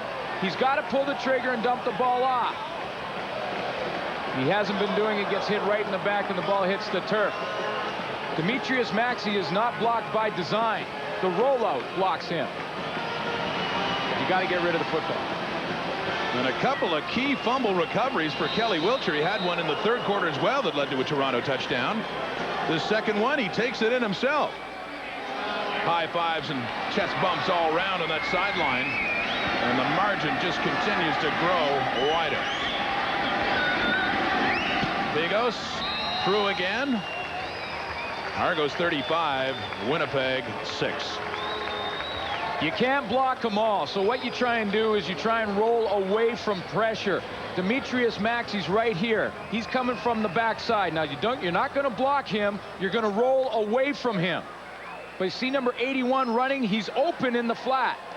Again, Kopp's looking downfield, trying to get too much. Doesn't dump the ball off when he has the open receiver, and Maxey gets there. What a second half for that Argo defensive front. And for Kopp, everything that went so right last week is all going so wrong today at Skydome. Well, he's going to have to learn to take his game to the next level. We talked about it at the beginning of the game. It's one thing to come in relief when no one knows anything about you. It's another thing when you have a chance to watch film, you look at the guy's throwing motion, and you game plan for him. It's a different story, and Kopp's finding that out in a hurry. Last week, Winnipeg got the points off turnovers. That was a key to their comeback over Saskatchewan. But they're getting buried by them now.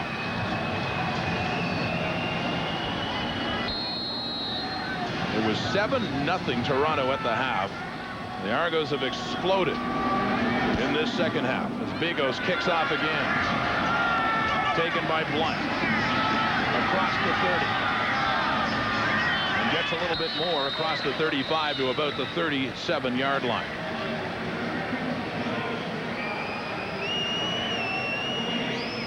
Well, Troy Kopp's going back in the ball game again, you know, and I've talked about it now for about 5-7 minutes in the second half that I'm surprised that we haven't seen T.J. Rubley. You know, T.J. Rubley's no question has struggled as the starting quarterback in Winnipeg. Well documented. He was 0-10 as their starter.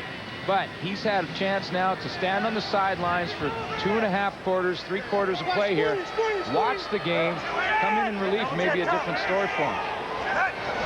Well, going to someone in relief certainly worked for Winnipeg last week, and it doesn't look like anything to lose. Nice catch there. And number 89, Cotto Cotton. A big first down for Winnipeg. Under 12 minutes to go now. Cotton had the touchdown catch last week that got them to within a touchdown against Saskatchewan. Well, maybe Troy Kopp could have been in hurry-up all game. Of course, he was in the hurry-up to bring them back last week and had some success in the first play in the hurry-up here. There's a sense of urgency now, to be sure. Another completed pass and a good pop by Donald Smith on Demetrius Stanley as soon as he got it. Well, see, early in this quarter, that's the pass that Kopp wasn't making. Now, yes, Stanley took a big hit there from Donald Smith, but he also gained 5 yards. Now you're in 2nd and 5. Kopp pulled the trigger, took the short pass, took what he got. Now he's got way more plays in his playbook to look at in 2nd and short. Calls the play, takes it out of shotgun. Kopp. That one is a little bit short, actually had to be the way the coverage was, and it goes incomplete. Intended for Matt DeBuck, number 5. Well, I also am a little surprised that the punting team's coming on now. I mean, there's 11 minutes left, but with this kind of margin, I mean, I'm pretty much in 3-down football. Absolutely. 29-point difference. 11 minutes on the clock, and the ball's at midfield. And it would be a 3rd and 5. But you never know, though. Maybe there's a fake in the playbook. Well, Bob Cameron's an old quarterback at Acadia, won a Hick Crichton Trophy, top college player in the country back in the late 70s. Canadian rifle. But he punts, and not a particularly good punt. Bookman takes it across the 20, 25, up near the 30-yard line. 37-yarder for Bob Cameron. Pretty good return for the Argos, who have the ball back in a huge lead, 35-6.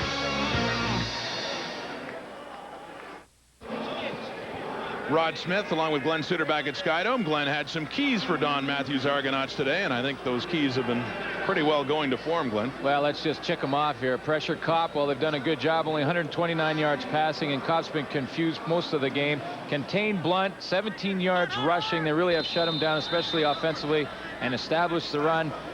Well, that's one that got away on him a little bit, but 2 out of 3 is good enough for the Argos tonight. Not too bad, and I guess the point for the Argos, they didn't have to establish the run because stuff like this, the pass, Daryl Mitchell, another big game, Toronto inside the Winnipeg 40.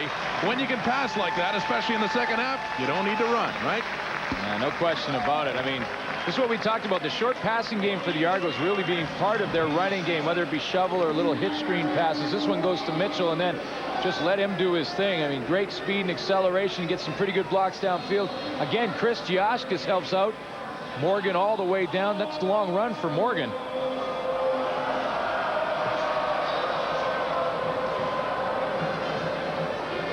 And last year's Rookie of the Year continues to rack up huge yardage in 1998. 4 touchdowns last week. A 43-yard gain there. Oh, that looked like another completion down inside the 20, but Daryl Mitchell could not hang on. You know what?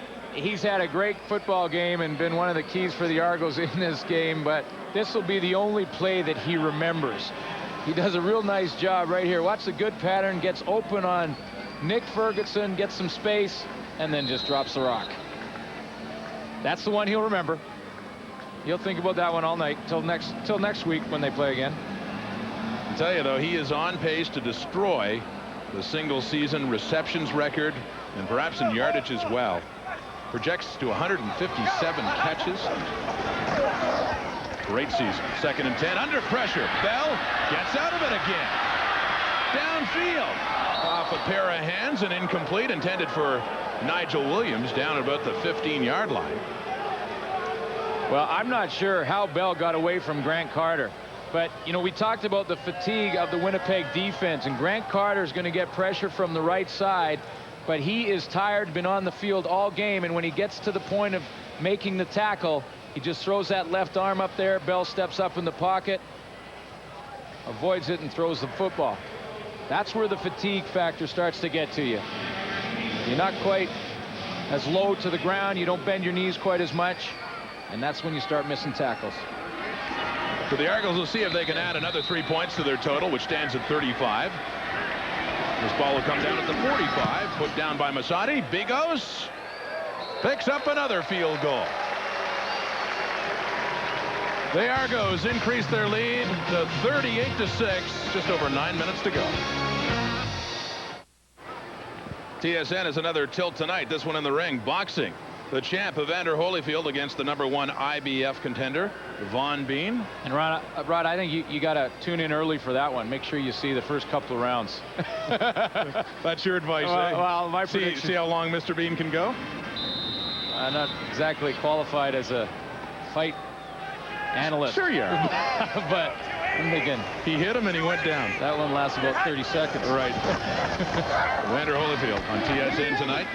On TSN right now, the Bombers trying to get back into a game that's really got away from them. Winnipeg's keys heading into this one. Now, you can see it hasn't worked out too well so far. Yeah, didn't get that one. Peoples really hasn't had a whole lot of pressure. We haven't talked about him. Didn't get that one, and not one catch for Milt Stegall. 3 strikes.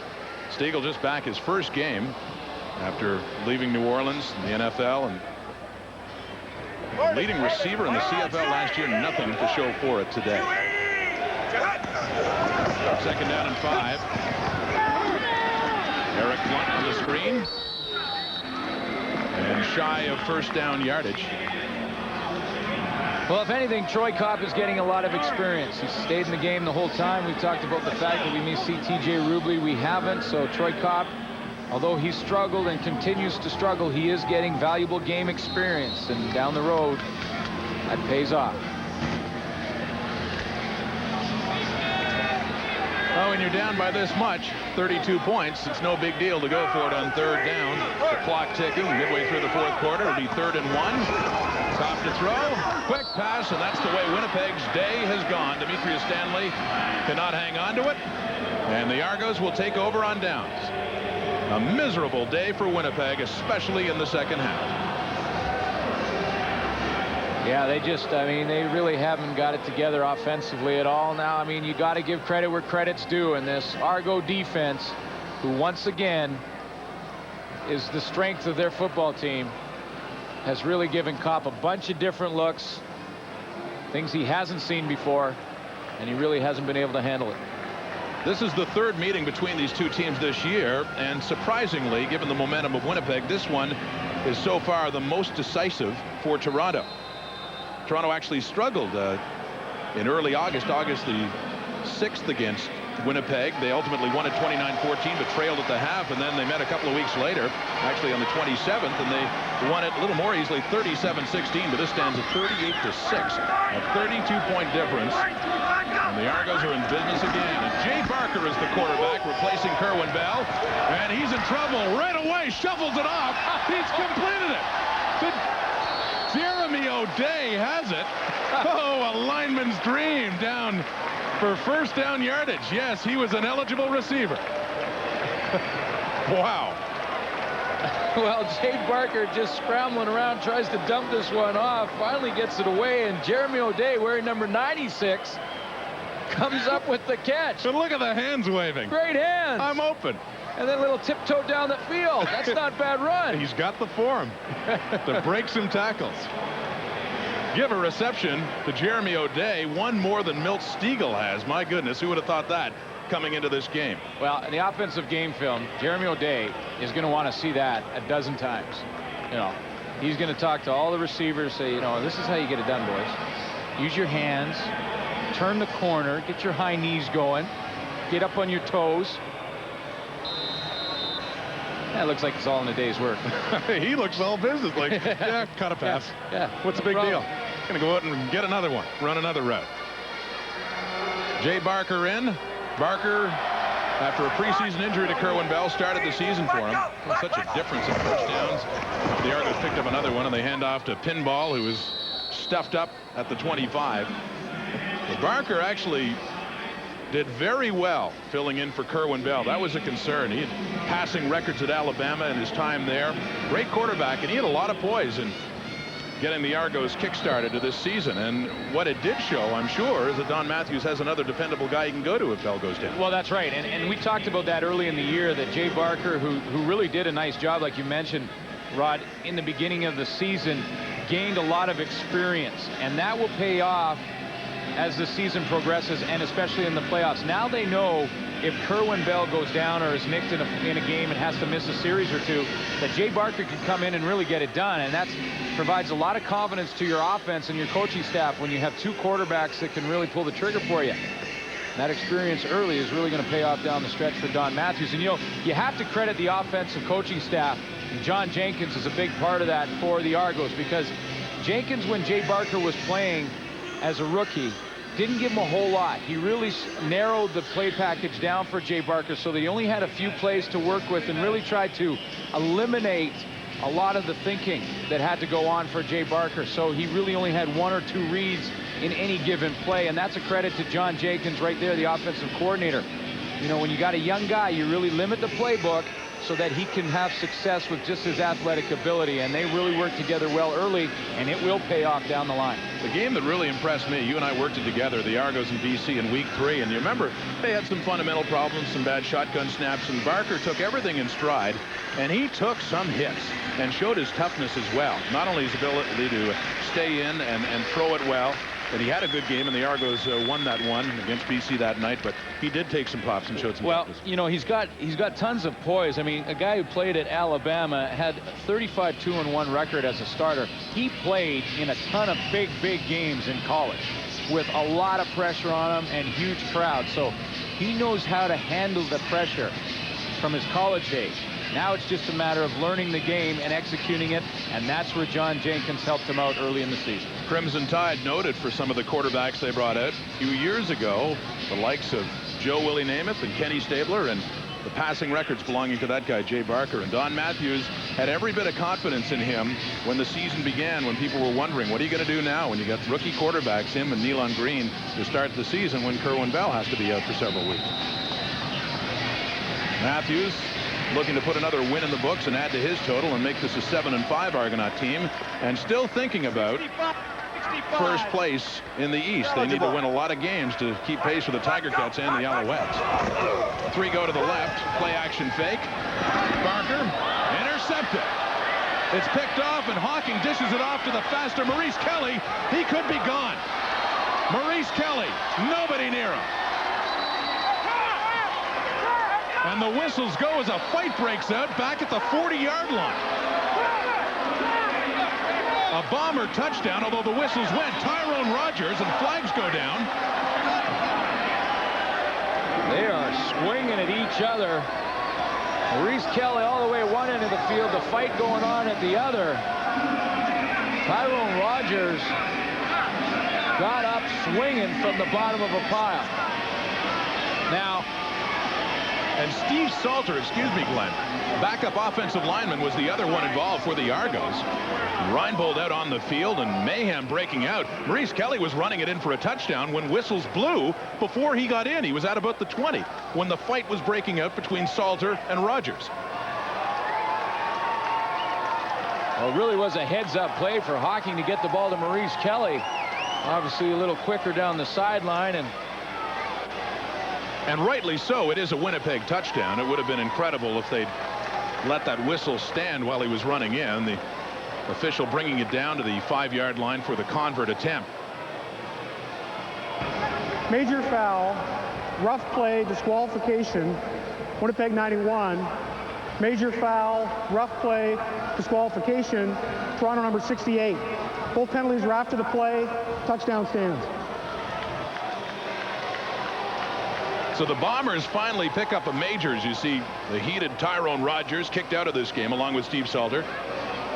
Look at Salter there, product of Ottawa U, and pretty heated exchanges in this one. Well, Steve Salter doesn't get a lot of playing time, and when he did get in the game is going to get hit in the pocketbook for being disqualified, as will Tyrone Rogers. You never know what was said or done in the bottom of that pile to start that fight, but obviously frustration in Tyrone Rogers' part.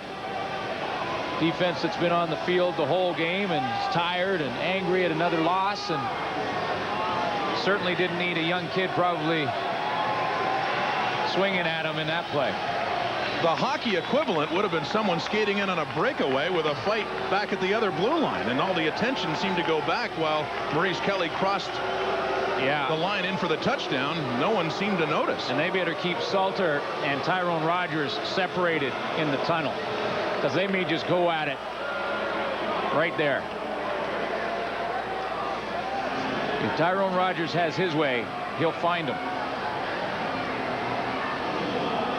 You don't often see fighting in football. It's rather senseless when you try to hit somebody with your bare hands or even taped hands when you're hitting a helmet or a mask, but it got downright nasty. And a 2-point convert try here with it 38-12. Top. Complete blunt, and he does get in for the 2 points to make it 38-14, but still not even within shouting distance with 5:20 to go. Well, it was a nice interception by Doug Hawking and a pitch to Maurice Kelly. And Jay Barker doesn't see Hawking in the drop, and he puts his hands up, knocks it down, catches it twice, and then the heads-up play to pitch it out to Maurice Kelly, who's got the good speed down the sideline. He outruns all the offensive linemen to the end zone. And about 70 yards the opposite end of the field is where the prelim to the Holyfield fight was going on. Yeah, by the time that's right. We told you we had fights on today on TSN. Yeah. More ways than one. By the time he was crossing the end zone, I bet you most of the eyes in the stadium weren't even watching that. It was a foregone conclusion. They were looking at the scrap going on back at about the 30-yard line of Winnipeg. Well, a little bit of reward for the Winnipeg defense, who once again played hard. Losing effort. Absolutely. It should be fitting that they account for the only Winnipeg touchdown in this game. They certainly deserve it more than the Bomber offense did today.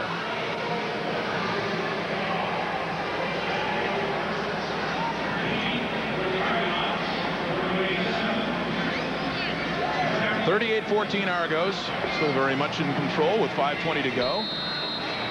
Darryl Mitchell back. Mike Pinball Clements for this Troy Westwood kickoff from the 35. Punches it.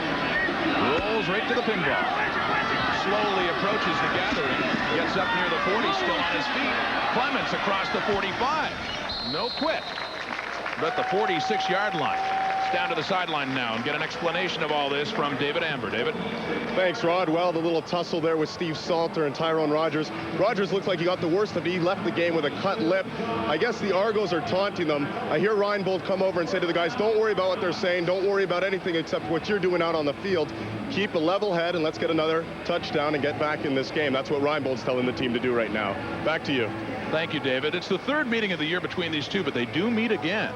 And we'll be there at Winnipeg Stadium October the 30th. The bad blood is simmering. It'll be interesting to see what goes on at that one based on the way things are ending here. I'm sure the memories will be strong.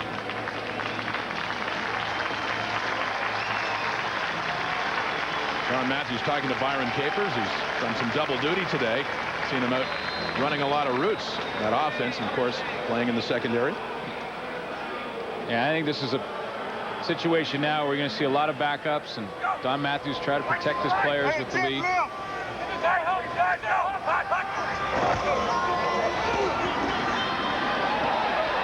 in the game is Bookman.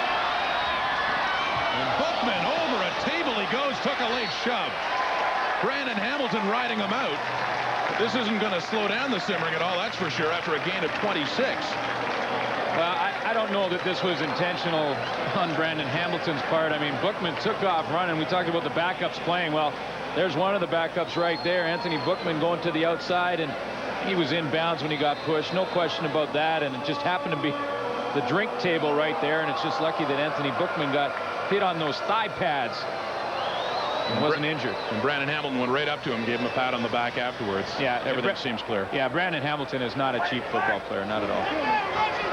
First and 10, though, for the Argos. The Bomber 37. Bookman getting a little bit of action now. The game that's been Argo dominated. And tonight's game story this afternoon is brought to you by the Keg Steakhouse and Bar for great steaks, good friends. See you tonight.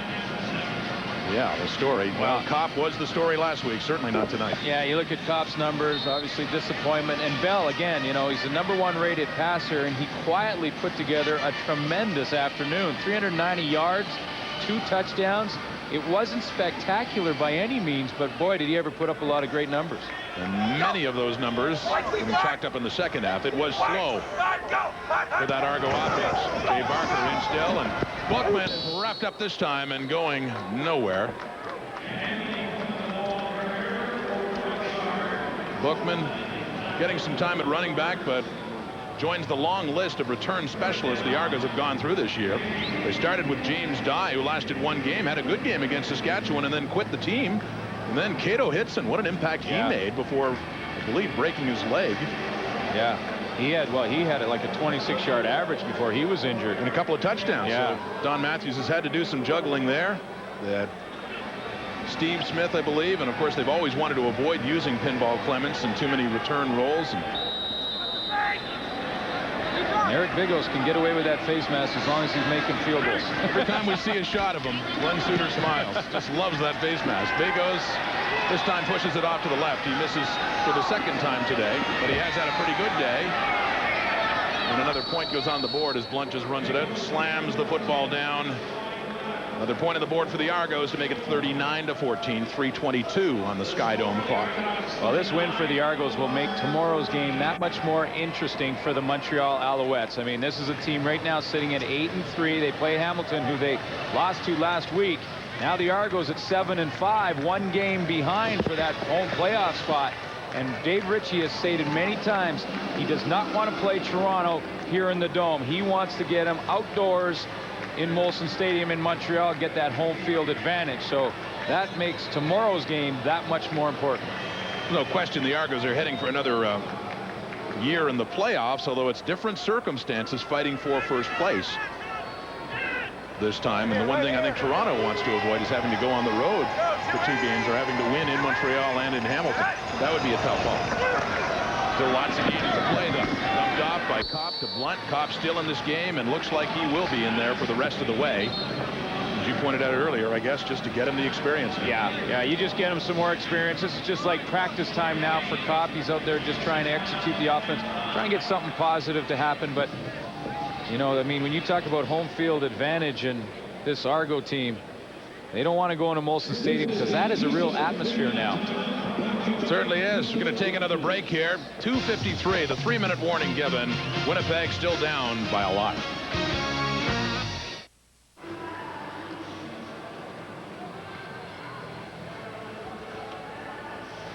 Three teams in the East above 500, the Argos, and the teams that Toronto's looking up at right now. Montreal and Hamilton, they met last week. And the Tiger Cats won that to move to 9-2. We've got it for you on TSN tomorrow from Ivor Wynne Stadium. And that pass is complete to Mitch. Running, coughs it up. Donald Smith takes it. Even after a big game, the Bombers give it up. And now it's Adrian Smith on the toss. Picking up more yardage. Could be gone. Kopp chasing him. Adrian Smith with another Argo touchdown as he very cavalierly goes in and does a little dance. It took him a while to cross the line. Well, this one hurts if you're Winnipeg Blue Bombers.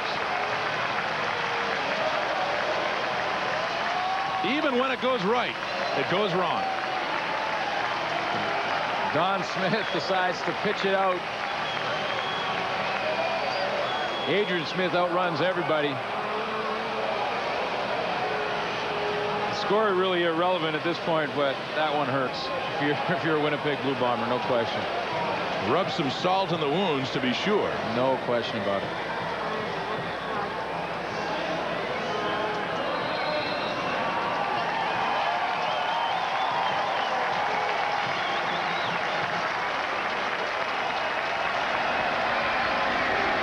Becoming a busy day for Bigos and converts alone. That one's good to make it 46-14. Smiles all around now. Nick Volpe there with Adrian Smith, and here's how it all happened, Glenn. Yeah, it was a good throw by Kopp to get it to Mitch running, but then he just coughs it up, gets hit from behind by Eric Johnson. That ball bounces around, and then the fun begins. Don Smith, with no pressure on him and the big lead, can have a little bit of fun. Just run around and then see his buddy. A little pitch out there. Got the option, and we're on the run. I like the Adrian Smith matchup on Chris Perez. That's not really fair. To the outside, Kopp can't get there, and Adrian Smith finds the end zone. It took him a while to find it, although, doing a little dance at about the 1-inch line. There was a block by Demetrius Maxey on Mike Mihalik. Just laid him out just as he took the toss. Eric Johnson's had a couple of notable plays. Had the blitz earlier on. Certainly has. I mean, and this is you. If you're Mike Mihalik, you do not want to have this happen at this stage in the game. Watch the block that you just talked about. It's right there. Watch this hit on Mike Mihalik. Doesn't even see it coming. And it was a clean shot by Demetrius Maxey. At this stage in the game, you don't want to have to take a couple of those. No, thank you. Bigos on the kickoff. 46-14 Argos. Demetrius Stanley with it and taken down 24-yard line. Demetrius Stanley was one of the brighter points, certainly, especially last week when he caught the touchdown pass to win it for Winnipeg from Kopp last week. Came from Ohio State and played behind the likes of Joey Galloway with Seattle now in the NFL, and also Terry Glenn with New England. Well, I mean, there are a lot of very good pieces to this Winnipeg puzzle. They're obviously missing a few. They have very inexperienced quarterbacks, which has really hurt them throughout the season. But look at their offensive line. You look at Mihalik, Craig Henderson, Chris Perez. I mean, an all-star bunch up there of very good football players. They do have good receivers. When you think of Milt Stegall, very high on Mitch running. There are some good players in this organization. Just haven't been able to get it together. And that one, typical of the day, I should say, goes sailing out of bounds. Milt Stegall in the area, but still no catches for him. Tonight's game ball brought to you by the Keg Steakhouse and Bar. Great steaks, good friends. See you tonight. And this afternoon, Kerwin Bell had it going 25 for 40, and somehow, I mean, it wasn't that great a first half, but it really wasn't the second half. And Kerwin Bell, top-rated quarterback in this league, has been making it happen. Absolutely, and it's nice to have a guy like Daryl Mitchell to throw to, and saw the two talking on the sideline, and going over some of the big plays they executed this afternoon. And he's certainly done his part for helping the Argos forget about Doug Flutie. He does not have the mobility of Flutie, but my goodness, he's dangerous once he can step up under pressure, as you pointed out, and see his targets. He's had some nice passes today. Yeah, and I thought it was a great comment by Chris Schultz in the studio saying that, you know, he's very tough. I mean, he's a guy who will hold the ball as long as he has to deliver the strike. Kerwin Bell will stand in the pocket. He's not very mobile. He'll take some hits to deliver the strike and win football games, and you got to admire that from the quarterback position. That's the kind of thing that you rally around as a team. Third and 1. Last time in this situation, the Bombers turned it over on downs, and this one, if they got it, well, it was inches. They did get it. Kopp just goes over top, so they'll continue to hang on and move the football.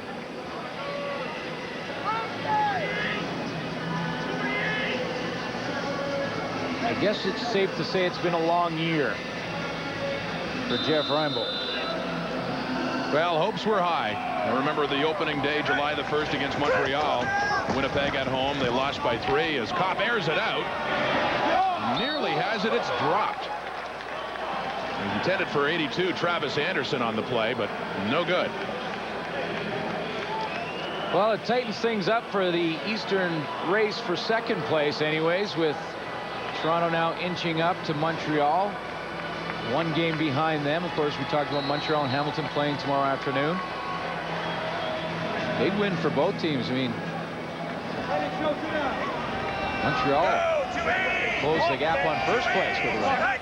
A long time since we could say there were 3 teams that were powerful or strong in the East. That's completed to Mitch running. He hangs on to the football and has a first down at the Argo 35. 1:30 to go, and Kopp still showing that same kind of spirit that ignited the Bombers last week. Now, when we talk about Winnipeg and Montreal, they will face each other next week. So things don't get easier for the Winnipeg Blue Bombers. They don't, but I remember the way the Bombers played them. It was Mike Pringle, wouldn't you know it, of course, in the 4th quarter that did it in. But Winnipeg had the lead in the opening day. Montreal had to come back and win that one 27-24, but that was a good game for the Bombers. It just went downhill from there. Well, they've had a bunch of games like that. I mean, they've had a bunch of games where they've been in it for 3 quarters of play and then 1 mistake, 1 fumble, interception. You think back to that game they played against the Hamilton Tiger Cats in Winnipeg. Just before the half, TJ Rubley throws a costly interception for a touchdown, and that was really the ball game. I mean, 1 mistake here and there has really been the problem for the Winnipeg Blue Bombers, but they have competed in games. Out of the shotgun. Downfield, Kopp, caught, running, and he's down to the 1-yard line. Running, catches it, almost running, and down he goes. That's a chance to try and get on the same page with one of your receivers. I mean, obviously won't have anything to do with the outcome of this game, but Mitch running and Troy Kopp can get on the same page. It might pay off next week or the week after, and it's obviously what the Bomber coaching staff hoping for in the future. Whistled in, they hand off, they've got a touchdown. And their first offensive touchdown of the day, far too late in the game to make a difference. Eric Blunt trots in, 1:09 to go. But something perhaps for Winnipeg to build on as they try to at least get some of the momentum and good feeling that they had last week against Saskatchewan. This has been an awful afternoon. Yeah, what you got to be careful though when you're Winnipeg watching the game film is that you don't take much into this drive. I mean, you got to look at this and say, this was a Argo defense that had the game well in hand, was playing way off receivers, giving them lots of room, and you have to go back to the first half and just try and analyze what you did wrong in that half, what you could have done better, and regroup for the next week. As soon as this game is over, we leave CFL Live and we will go to Saturday afternoon baseball on TSN. Stick around for the baseball leading up to this evening's game. Tampa Bay, the Jays, the Devil Rays. Pump fake, 2-point convert, succeeds again, and once again it is running, helping with the passing game. Another 2 points on the board for the Bombers, adding some respectability to this score now. And some stats for Mr. Running. But that's about it. And, you know, you got to credit Don Matthews in the game plan that he had ready for Troy Kopp. I mean, Don Matthews isn't the winningest coach in CFL history for nothing. I mean, this guy knows how to game plan against young quarterbacks or veteran quarterbacks, and boy, they had a good one set up for Troy Kopp. He was asked a lot of questions about Troy Kopp, asking if he bought into all the excitement and the hype, and he basically said, and I guess he had reason to say this, it's shown today, you can't get all excited about 18 minutes of football. Let's see what he has against a different defense. He certainly didn't have it today. And we didn't see T.J. Rubley, who I guess was a bit of a surprise, but like we mentioned earlier, T.J. Rubley had half a season to get some reps and get some experience, and now they're giving some reps to Troy Kopp. And all lined up to the right side for Winnipeg for the short kick of Troy Westwood. Great kick. Right in the hands of George Namako. Excuse me, Mike Pinball Clements in there contributing on special teams as well. The pinball has it with 1:06 to go on the clock. Argo football. Well, you don't want Mike Clements injured with the game well in hand and him playing special teams. But when you get to the special teams, and when I say that, I'm talking about hands team on onside kicks like we just saw, you have your starters in there. You have all your best players with the good hands on the field. So that doesn't change just because you have a big lead. And Mike Clements had to be on the field there. You just don't want to have him hurt in that situation. And you won't see him on offense. Not at this point in the game. Well in hand for Toronto. A 24-point lead still. Pretty high-scoring game given the fact there were only 7 points in the first half. And once again, handoff there to Anthony Bookman, seeing some time in this fourth quarter as a running back. Jay Barker gets a few more reps. Bookman gets some reps. He gets some rookie offensive linemen up front. I mean, the ones that haven't been thrown out. One thing, I was talking to Jim Barker, Argo assistant coach, yesterday, and he had talked about, we were mentioning earlier, as the Argos continue to pursue the Ticats and the Alouettes. I think part of the major incentive for this team, make sure if you can't get first place, get second, so you don't have to be on the road in the playoffs for the whole time. I mean, we saw Saskatchewan do it last year, having to go through Alberta. They beat Calgary in Calgary. They beat the Eskimos in Edmonton. But that doesn't happen every year. Third place teams just don't go waltzing onto the Grey Cup. And there's Jim Barker, who was talking to yesterday about that. Yeah. Their incentive, I mean, they still have major incentive for first place, obviously. They still have time to get that. They're going to need some help along the way, but... No, you want to play at home. It's you sleep in your own bed before the playoff games. You're comfortable in your surroundings, and then when you arrive at the stadium, you don't have the fans against you. You definitely want that home field advantage in at least one round of the playoffs. The bye, obviously, the ultimate goal. Just handing off again. Once again, Bookman.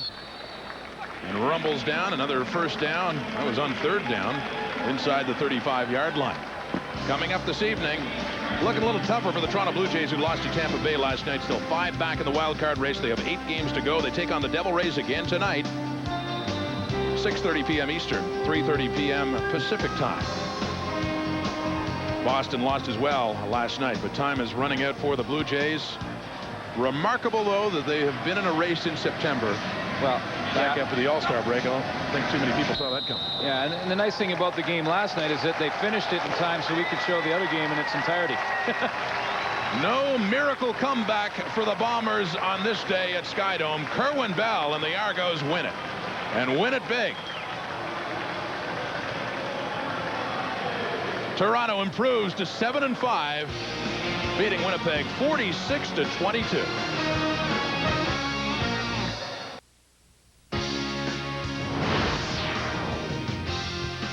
CFL Live on TSN is brought to you by Gatorade. Is it in you? And by the Keg Steakhouse and Bar for great steaks, good friends. See you tonight.